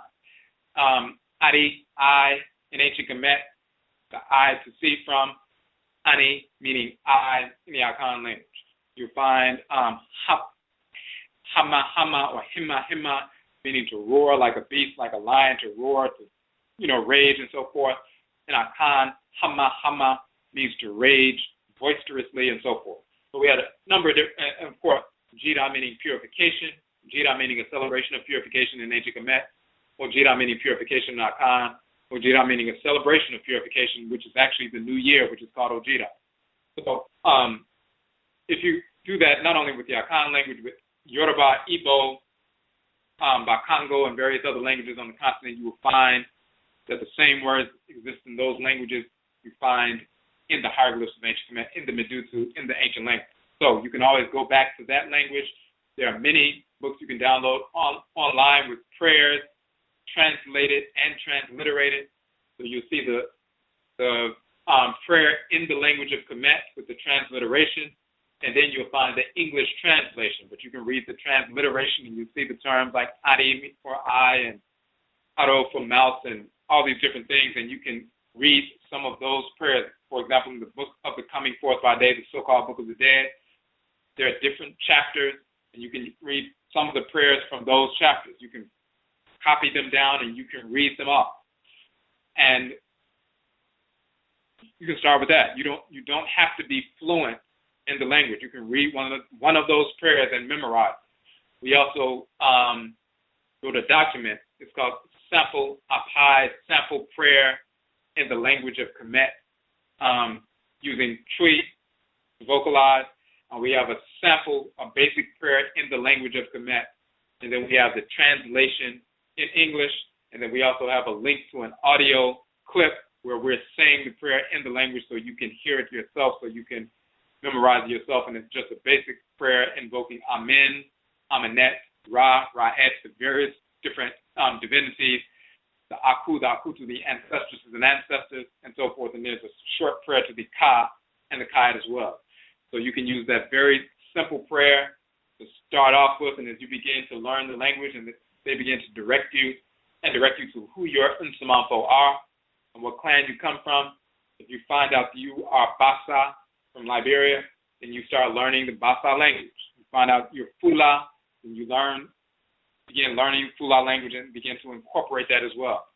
Recall that some of our people, just like some of our people are born blind, some of our people are born deaf and mute, so they can't speak. They can see, but they can't speak, of course. That means they can't communicate with Nsamanfo, of course not. We are born, quote unquote, deaf in this culture, culturally and spiritually, because we've lost the direct, fluent speech of our traditional language. So just like a deaf person in the culture who has special protection, just like in your family, if somebody is born deaf, they have special protection.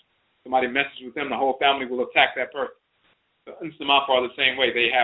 There's special consideration given to people born with birth defects and so forth. They have that extra protection from the Nsamanfo.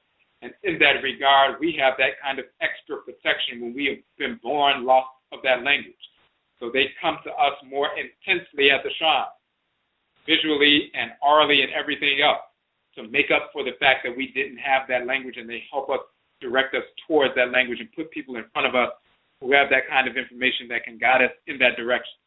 So even if you start off with a very simple one-line prayer, like we started off with a one-line prayer, we found one line in the Akhan language, and that was the line we used until we learned some more. That's all you need. The sincerity of that effort is all you need. So, yes, that's accurate. And we did a broadcast dealing with that as well.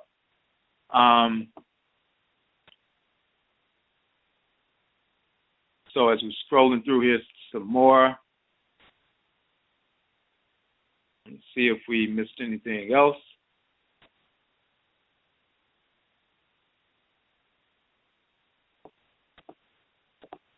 Okay. And that question about, in Akhan, Nananum Nsamanfo, spiritually cultivated ancestresses and ancestors. In ancient Kemet, one of the titles, descriptive titles of Nsamanfo is the Aku and Akutu, which is male and female term. Aku meaning shining ones, illuminated ones, and so forth. On one hand, stars are representative in that sense because the stars are shining and illuminate. But when you deal with an Nsamanfo, one of the ancestresses and ancestors, just like when you're here alive and somebody's clairvoyant, if you're strong, you're powerful, you're grounded and so forth, you have a powerful aura, a kahibit, and it's vibrant and it's powerful and it's strong and it's bright. if you're weak, if you're sick and so forth, your aura becomes dark and dim and less vibrant and less powerful and less large, as a matter of fact. In the same fashion, when people make their transition, when they have, a strong spiritual constitution, their aura, their spirit body, the energy emanating from their spirit body, the aura, is vibrant, is powerful, and it's illuminate, is quote-unquote shining, so to speak, and it's similar to the stars in the sky and so forth. So the Aku and Akutu, meaning the shining ones, the illuminated ones, the quote-unquote enlightened ones, enlightened in the sense of light, shining, vibrant, powerful, full of fire, and, capacity to assist us, but then also intelligent, being able to see through. Darkness is not evil, blindness is corruption, darkness is natural. So to overcome that blindness and to be able to see in the darkness, enlightened in that sense, dealing with wisdom and all of that. So that's just a descriptive title of them in ancient Kemet. And represented by the heron bird, the crane-headed divinity, and so forth. All right, so. Okay, so the next question we see, are the Nsamafo categorized? Some that help particularly in health, others in finance, others in another type of protection and so forth. Yes, they are categorized to the extent that they're connected with specific abosom. So just like you yourself, or when they were here, when they were alive, some of them were children of Benna, some of them were children of Abena, some of them were children of Yao and Ya and Abba and Awusi and Ajua, Asar, Aset, and Heru, and so forth, and the same kind of energy they had when they were here. Some of them were healers and healeresses. Some were connected to, warrior-type protection and everything else. When they make the transition, they're still the same kind of fire-type spirit or the cool, healing-type spirit, or the ones that deal with exchange and media of exchange. Kweku Anansi is also called Ekusika.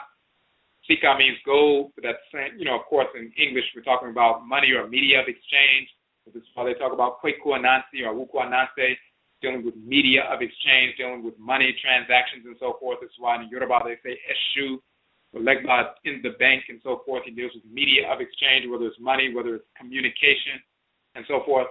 So, yes, dealing with finances is simply media of exchange. You also have, Oya in the marketplace, and Ya, of course, in Akhan, the same divinity.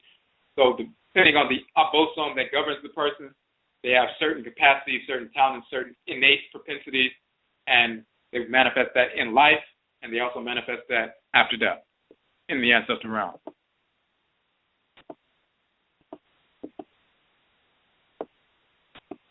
Okay, so the Masonic, Messianic, etc., when they are practicing mimicking us, would I be correct that they conjure only their discarnate ancestors or other discarnates? Yes, absolutely. So whether it's the whites and their offspring, of course, the only spirits they can deal with are spirits of disorder. They can never, of course, none of our Nananom Nsamafo will ever communicate with them. And of course, the deities never communicate with them. Just like, as we always use that example, a small magnet placed on the table next to a large magnet with the same polarities facing. As soon as it gets close enough to the field, it's repelled without touching it, and that is an immutable law. It will always be repelled. There's never going to be a time when the large magnet says, well, I've been repelling this one so long, I'm going to be nice and just accept this one this time. It's an immutable law. The whites and their offspring are spirits of disorder. They have no kra, no kawa, so they have no capacity to align with the spirits of order. They're repelled. They're cancerous cells, and they are repelled consistently and forever until they become extinct, until we make them extinct. So they can never communicate with the forces of nature. They can never communicate with the great mother and great father. They are cancerous cells within the great divine body, slated for destruction. So the only spirits they can communicate with are other spirits of disorder, spirits that do not have a crowd. That means their people, their discarnate relatives, and then those of our people who have fallen into disorder and have become spirits of disorder themselves, those who have lost their crowd, those who become rapists, murderers, killers, thieves, burglars, and so forth. Just like in the physical world, some of our people leave our own families and get involved in criminal activity and ally with the whites and offspring. Overseer did that on the plantation. You have Negroes doing that now. They make their transition. They have spirits of disorder, and they're working with the whites and offspring for spirits of disorder. Those are the only kinds of spirits they can communicate with, and that's what's happening when people are talking about, I'm a Mason, I'm a Shriner, I'm a this, I'm a that, or I'm a Christian, or I'm a Muslim, or anything else. When they're engaged in that criminality and that foolishness, and they are dedicated to that foolishness, and they are not receptive at all to trying to, embrace something real, the only spirits that they can evoke are these spirits of disorder, discarnate spirits of disorder. And those of our people who are involved in Masonry, and even if they just think it's something deep or something like that, the only kind of spirits that they're interacting with are wayward spirits of disorder. Some of them who might be criminal, but there's some of them who are just nice people who are controlled by lust and ignorance and so forth, self-destructive activity, misguided, thoughts and desires and everything else. And they're on the same level. They're on the same frequency. So that's all they're interacting with. Those are the only exchanges they're having. I'm sensing they're acting right now to coordinate with the upcoming equinox, etc., the Pope's visit, and this panic regarding the France's president's comments.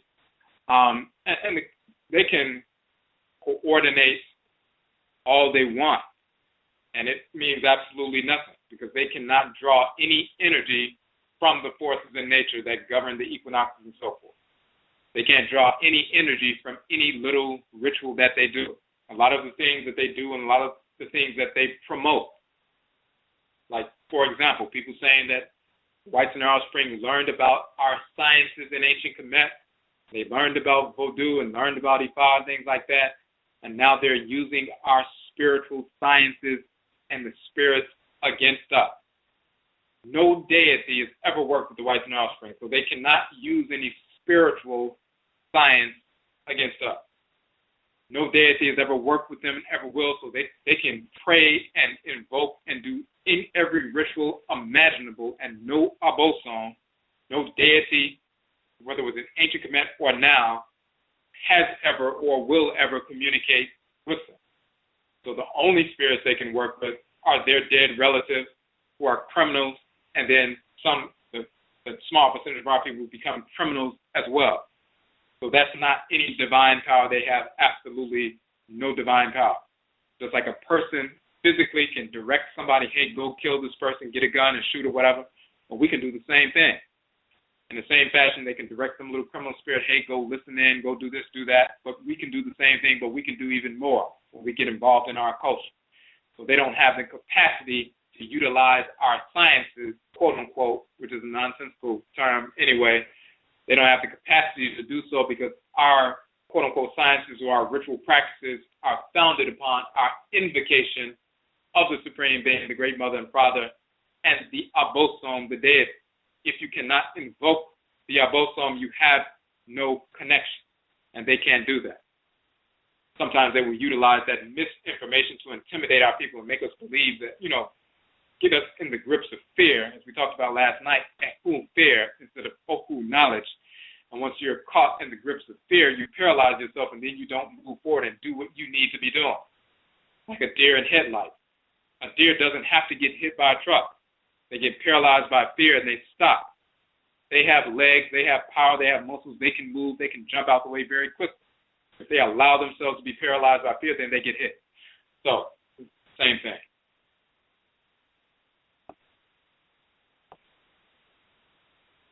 Okay, so I picked up a stone in Jamaica, country of my birth, and this was the first trip back, and I used it as my stone in my shrine. You can definitely use that, but of course, anytime you pick up anything, anytime you grasp anything, anytime you go to your NKOMMO, your ancestral shrine, of course, before you place anything, you ask their assistance. So just like you had the presence of mind to ask that question here, you went and got the stone, and you said, well, wait a minute, can I use this at my shrine? Just like you recognize that you should ask that question, recognize that you ask that same question to your NKOMMO. And then you will have either a very negative push away from not placing that stone on the shrine, or you will have a positive energetic feeling, even if you can't hear them or see them per se, but you'll have that feeling whether or not it's a good feeling to place it on shrine or not.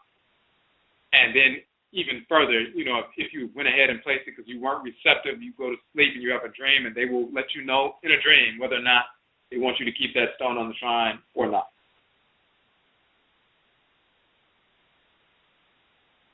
Okay, so just give me a second. We're just going through these, scrolling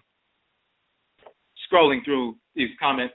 And just to let everybody know, it's 11:22. In 8 minutes, the broadcast will cut off online. If you want to listen beyond 11:30, you must get on the phone line before 11:30. We probably won't have to go beyond 11:30, but just in case, you must call in on the phone line so you can get on before 11:30, because at 11:30, if you're just listening online, it cuts off for the people who are already on the phone line. You'll be able to hear beyond 11:30. The call-in number is 657-383-0635, 657-383-0635, and you have about 7 minutes to call in. All right. And for those who are not able to stay on with us, just to let you know, if you want to support the work that we are doing, we have published, as we said earlier, 16 books to date. We have more books coming out, as a matter of fact, a number of books coming out. This 16 is really just a summary, a lot more information that we are working on to put out.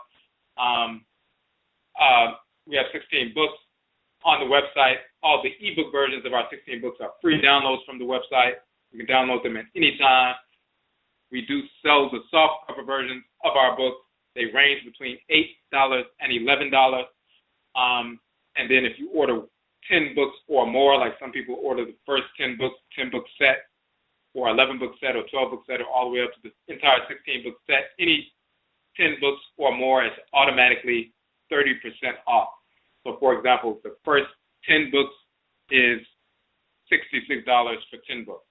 So that's, and then when you have 11, it's just, going all the way up to 16, and 16 is $105 for the entire 16 book set. Of course, that's less than $10 per book. So when you go to the NHOMA page, the publications page on our website, you will see the list of books. And we will also want to put the link to the FECU page. The FECU page on the website. FECU is talking about study groups, Nanasom Ancestral Religion study groups. We have a number of individuals who have started the study groups. You can start a study group with one or more people, whether you're in person or online. You can connect whenever you want to. You can set up your own schedule. We do have a recommended curriculum based on our 16 publications in order, starting from the first one. When you go to the FECU page, you'll see that list of books in that order in the curriculum. Anybody who establishes a FECU study group or just participates in one, you automatically have 30% off of any purchase. So for example, we start off recommending the Kuku Tuntun, so you order the Kuku Tuntun book for your study group. Everybody orders that book. It's automatically 30% off any purchase you have. And when you go to the FECU page, you'll see that we have the 30% off price for all of our books. Whether you buy one book or you buy more than one book, it's 30% off when you participate in the FECU. We have started the process, or beginning the process this week, as we said earlier, because the FECU, the Nanasom FECU, the Ancestral Religion study groups have begun to form in different parts of the country. In New York, for example, and Jersey, and Philly, and Tennessee, and Maryland, and beginning some in Florida, beginning to start something, a number of different places. So now that they are forming, as we said earlier, what we would do is begin to visit these groups so we can connect with group members. So the first group that we will be visiting is in Philadelphia this weekend. As a matter of fact, in September, we are going to New York, as a matter of fact, in November to connect with the group there. We're looking at, most likely in October, we'll be connecting with our Nanasom FECU group in New Jersey. When you start a FECU, a Nanasom Ancestral Religion study group, this is your group. You're not up under us. This is your own independent endeavor. We simply have a recommended curriculum based on the book, and of course, you get 30% off, but this is your own independent group that you administrate yourself. We do have some recommendations to make things go smoothly with regard to, starting off with the Kuku Tuntun, because that's foundational as far as cosmology and those books in order, but it's your own thing. But we are going to be visiting to connect with group members, to answer questions and so forth, and assist with any things with regard to establishing ritual practice and things like that. And this is all part of the nation-building process. So when you go to, for example, our Ojira page, you can see the links to that on the website. I'll put that link here as well. Ojira, Jira meaning purification, Mind meaning nation, as well as the Western Hemisphere, the land of the setting sun. Jira Mind is the purified Jira nation, Mind in the West, Mind. This is our designation for our people in the Western Hemisphere, outside, descendants of our people who were forced into the enslavement process into the Western Hemisphere, but of course we purified ourselves and we're awakening and arising and so forth, just like Awusi, just like Asa. So Ojira Mind, the purified nation in the West. So part of that nation-building process, no matter what group we're from in AKWASIDAE, we are AKWASIDAE people. We are all Ojira Mind in the West, North, Central, South America, the Caribbean, and Europe. All of us who were dispossessed from the continent as a result of the Kwesi, the Great Diversity, the enslavement era. So part of that nation-building process is establishing institutions. And when you go to the FEKU page, you'll see our broadcast where we talked about FEKU overcoming the institutional path to overcoming institutionalized oppression. So we have 7 principal values of nation building: methods of food production and preservation, methods of curing disease, establishing a military structure, the institutionalization of our values, building training institutions, healing institutions, cultural institutions, governmental institutions, establishing sound systems of governance and jurisprudence, the building of homes on acquired land, and of course, manufacturing of clothing. These 7 principal values of nation building. Of course, what we are involved in institution building is a part of that process, of course. So all of that is connected to the FEKU page. You can check that out. And yet I'll say, for those who have supported us, if you support the work we're doing, download the free books, but you can also purchase the softcover books. That is where our support comes from, because, of course, we do not charge for presentation workshops, as well as the ebook versions of our books. So this is the way we are able to continue to do what we do. So yet I'll say for your support on that. All right, so we're going to go have a couple more questions. And let's get to the phone line right quick as we're winding down. Okay, Michelle on the phone line, 2306. Had a question or comment? Yes, I had a question. I've heard of occasions where I guess there were some people that were, claiming to divination services for, whites, government officials, things like that. So in a situation like that, who exactly would the diviner be making contact with if our, Insamafo, in addition to the deities themselves, would not be assisting the diviner in helping or giving counsel to any of the Achiwarifa? Right. So the only spirit that they can communicate with is, number one, the diviner's own discarnate relatives, as well as other discarnate spirits that are non-relatives. So the discarnate relatives of the person that they are divining with. So whenever you come in contact with anyone, male or female, no matter what, they have Nsamampo who are connected to them. Right. Of course, we have Nananum Nsamampo spirits. We cultivated ancestors and ancestors. We have our bosom connected to us. We also have our regular deceased relatives, the nice people, Nsamampo Pa. Some of us have some Nsamampo Boni criminal type relatives hanging around if we have not repelled. The whites in our spring have their own dead relatives, their criminal white relatives around them as well.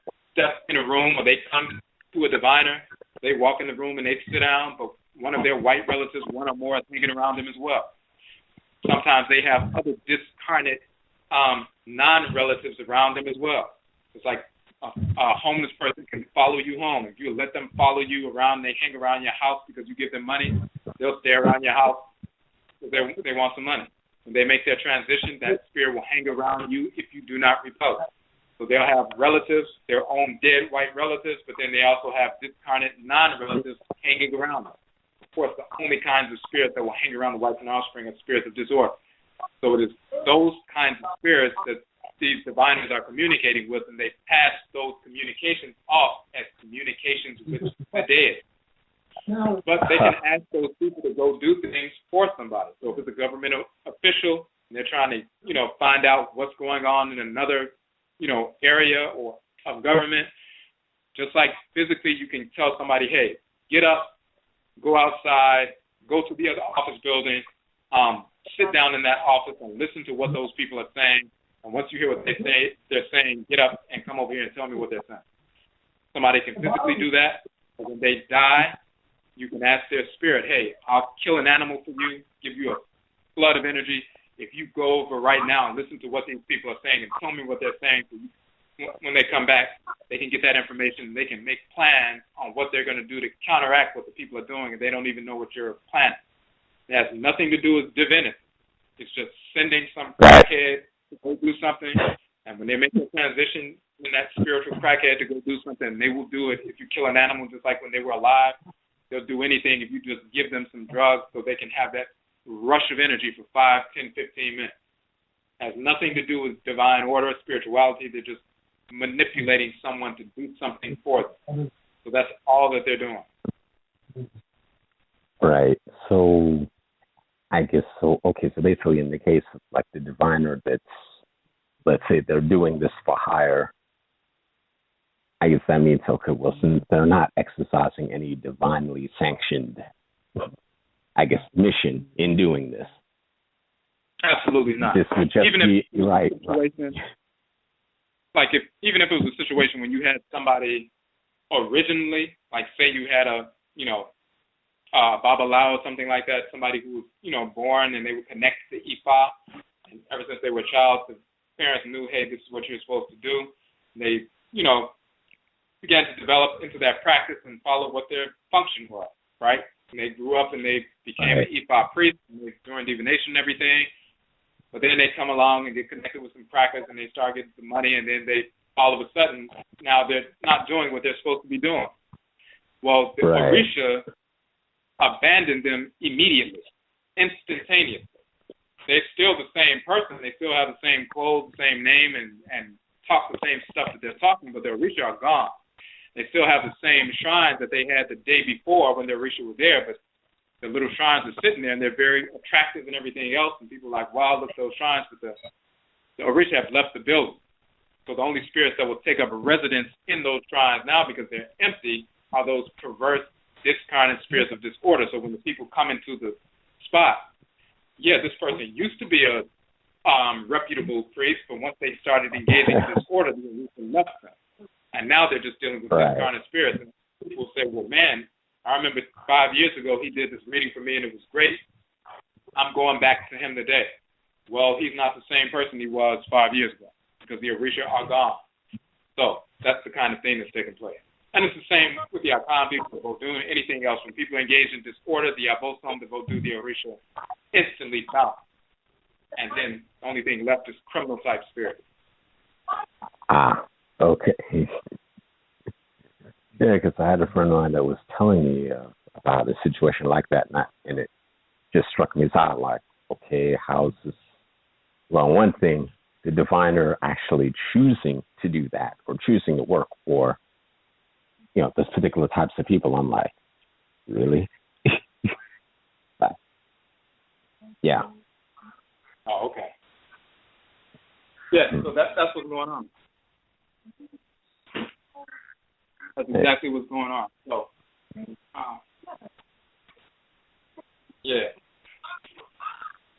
Hold on, would there be any way for...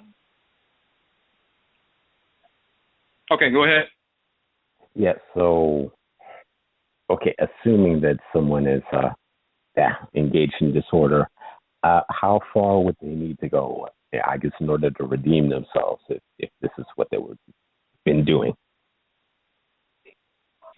Or does it depend on how badly they've gotten into disorderly behavior? Right. So when somebody disaligns from their own crop and they're engaged in, criminal type behavior, and when you look in our book, the OKRA complex, we talk about this near the end of the book.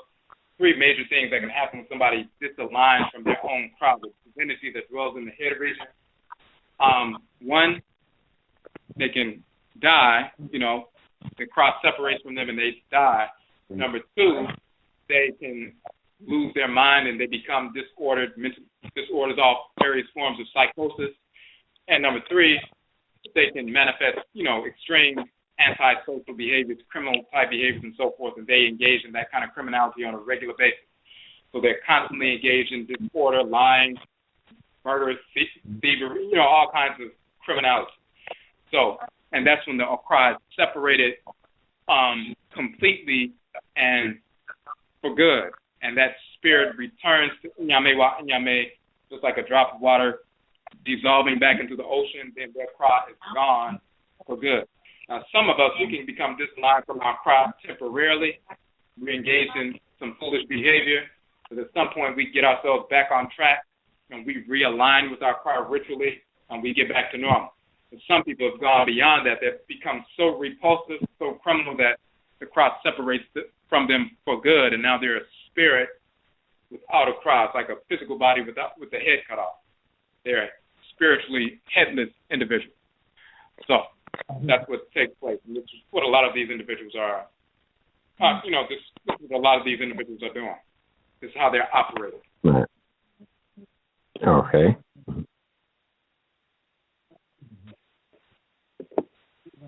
Okay, so we appreciate the call.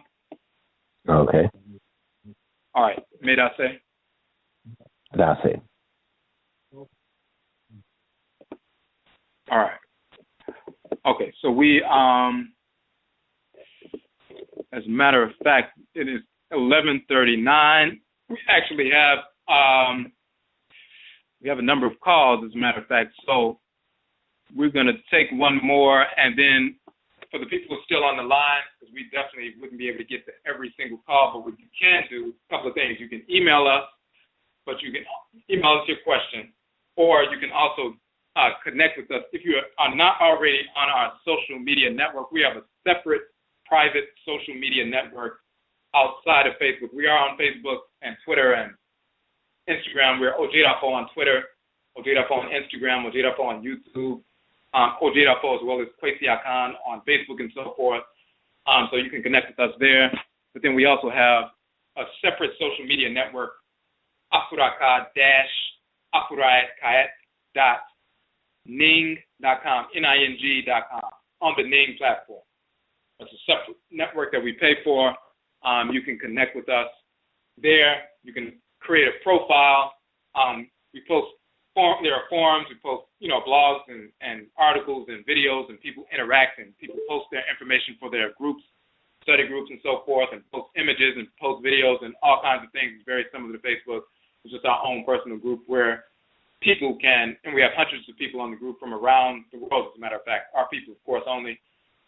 People who are studying the same information can network, connect. Sometimes people find out that there are people in their region that they connect with, learn about events that are going on in their different cities that they didn't know about, or neighboring cities and so forth. So you can connect with us there and post your questions in the forums and so forth. Akuraka-Ning.com is where you can connect with us there. So we're going to take one more call before we go. Michelle on the phone line number 3402. You had a question or a comment? Hello. Yes. How are you doing? I was wondering how come the like when people talk about Egyptian religion or Yoruba or Haitian religion, stuff like that, it's always like a negative connotation, like it's like some type of black magic. And also, what is there such thing as black magic and white magic? Okay, so people will have always tried to associate anything negative with our culture.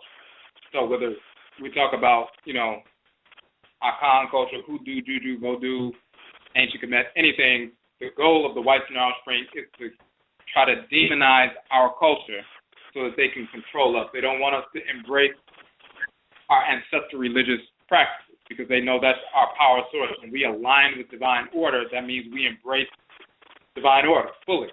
The expansive and contractive poles of divine order is divine law, which is the expansive pole governed by Ma'ah and Ma'at, male and female divinities, Ma'ah and Ma'at. And the contractive pole of divine order is divine hate, governed by Senan, Abinah, or Heru, Behudet, and Teshima, and so forth. So the forces in nature that govern immunity, that crush disorder, crush, criminality that operate through us, the forces of divine hate, that's part of divine order. That's one half of divine order. They know if we embrace our religion, then we embrace divine order. That means we embrace the extermination of disorder and its purveyors, so we recognize them as spirits of disorder that only deserve to be eradicated.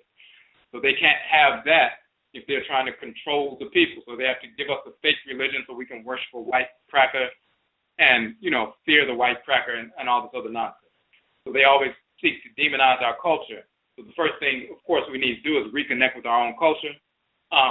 In that process, for example, in our publication, Kuku Tuntum, The Ancestral Jurisdiction, we proved that Jesus never existed, Yeshua never existed, Moses, Muhammad, Abraham, Isaac, Ishmael, Solomon, Sheba, Menelik, Yahweh, Allah, Brahman, Buddha, all of these characters are fictional cartoon characters who never existed. There's no value in Christianity, Islam, Judaism, Hebrewism, Hinduism, Taoism, Buddhism. All of that is nonsense and foolishness. And we prove that in detail. So we get rid of that. And we show how they manufactured these characters off of names and functions of deities from ancient Kemet. So once we, dispose of that nonsense, we get back involved in our culture.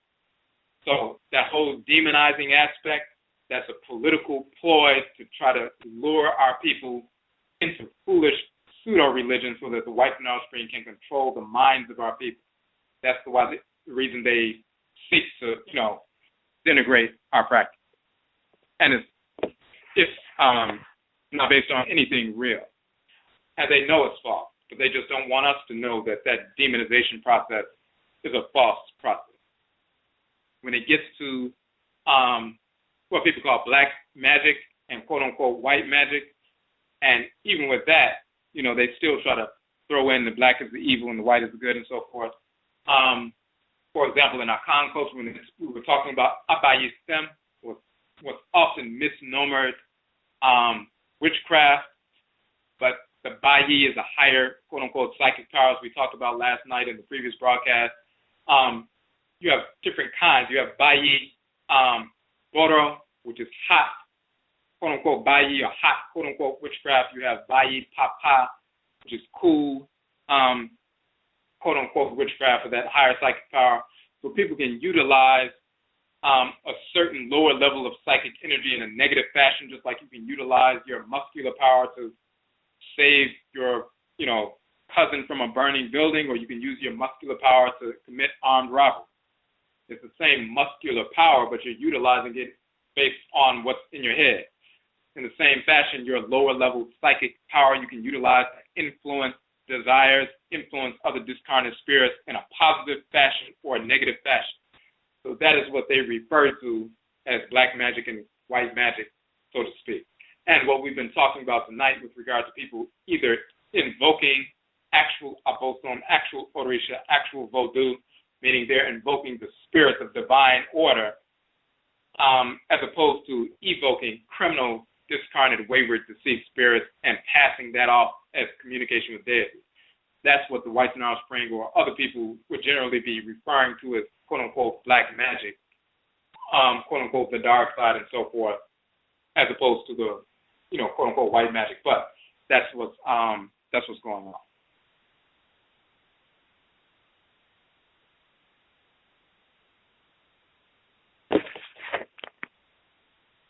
Okay, can the caller hear?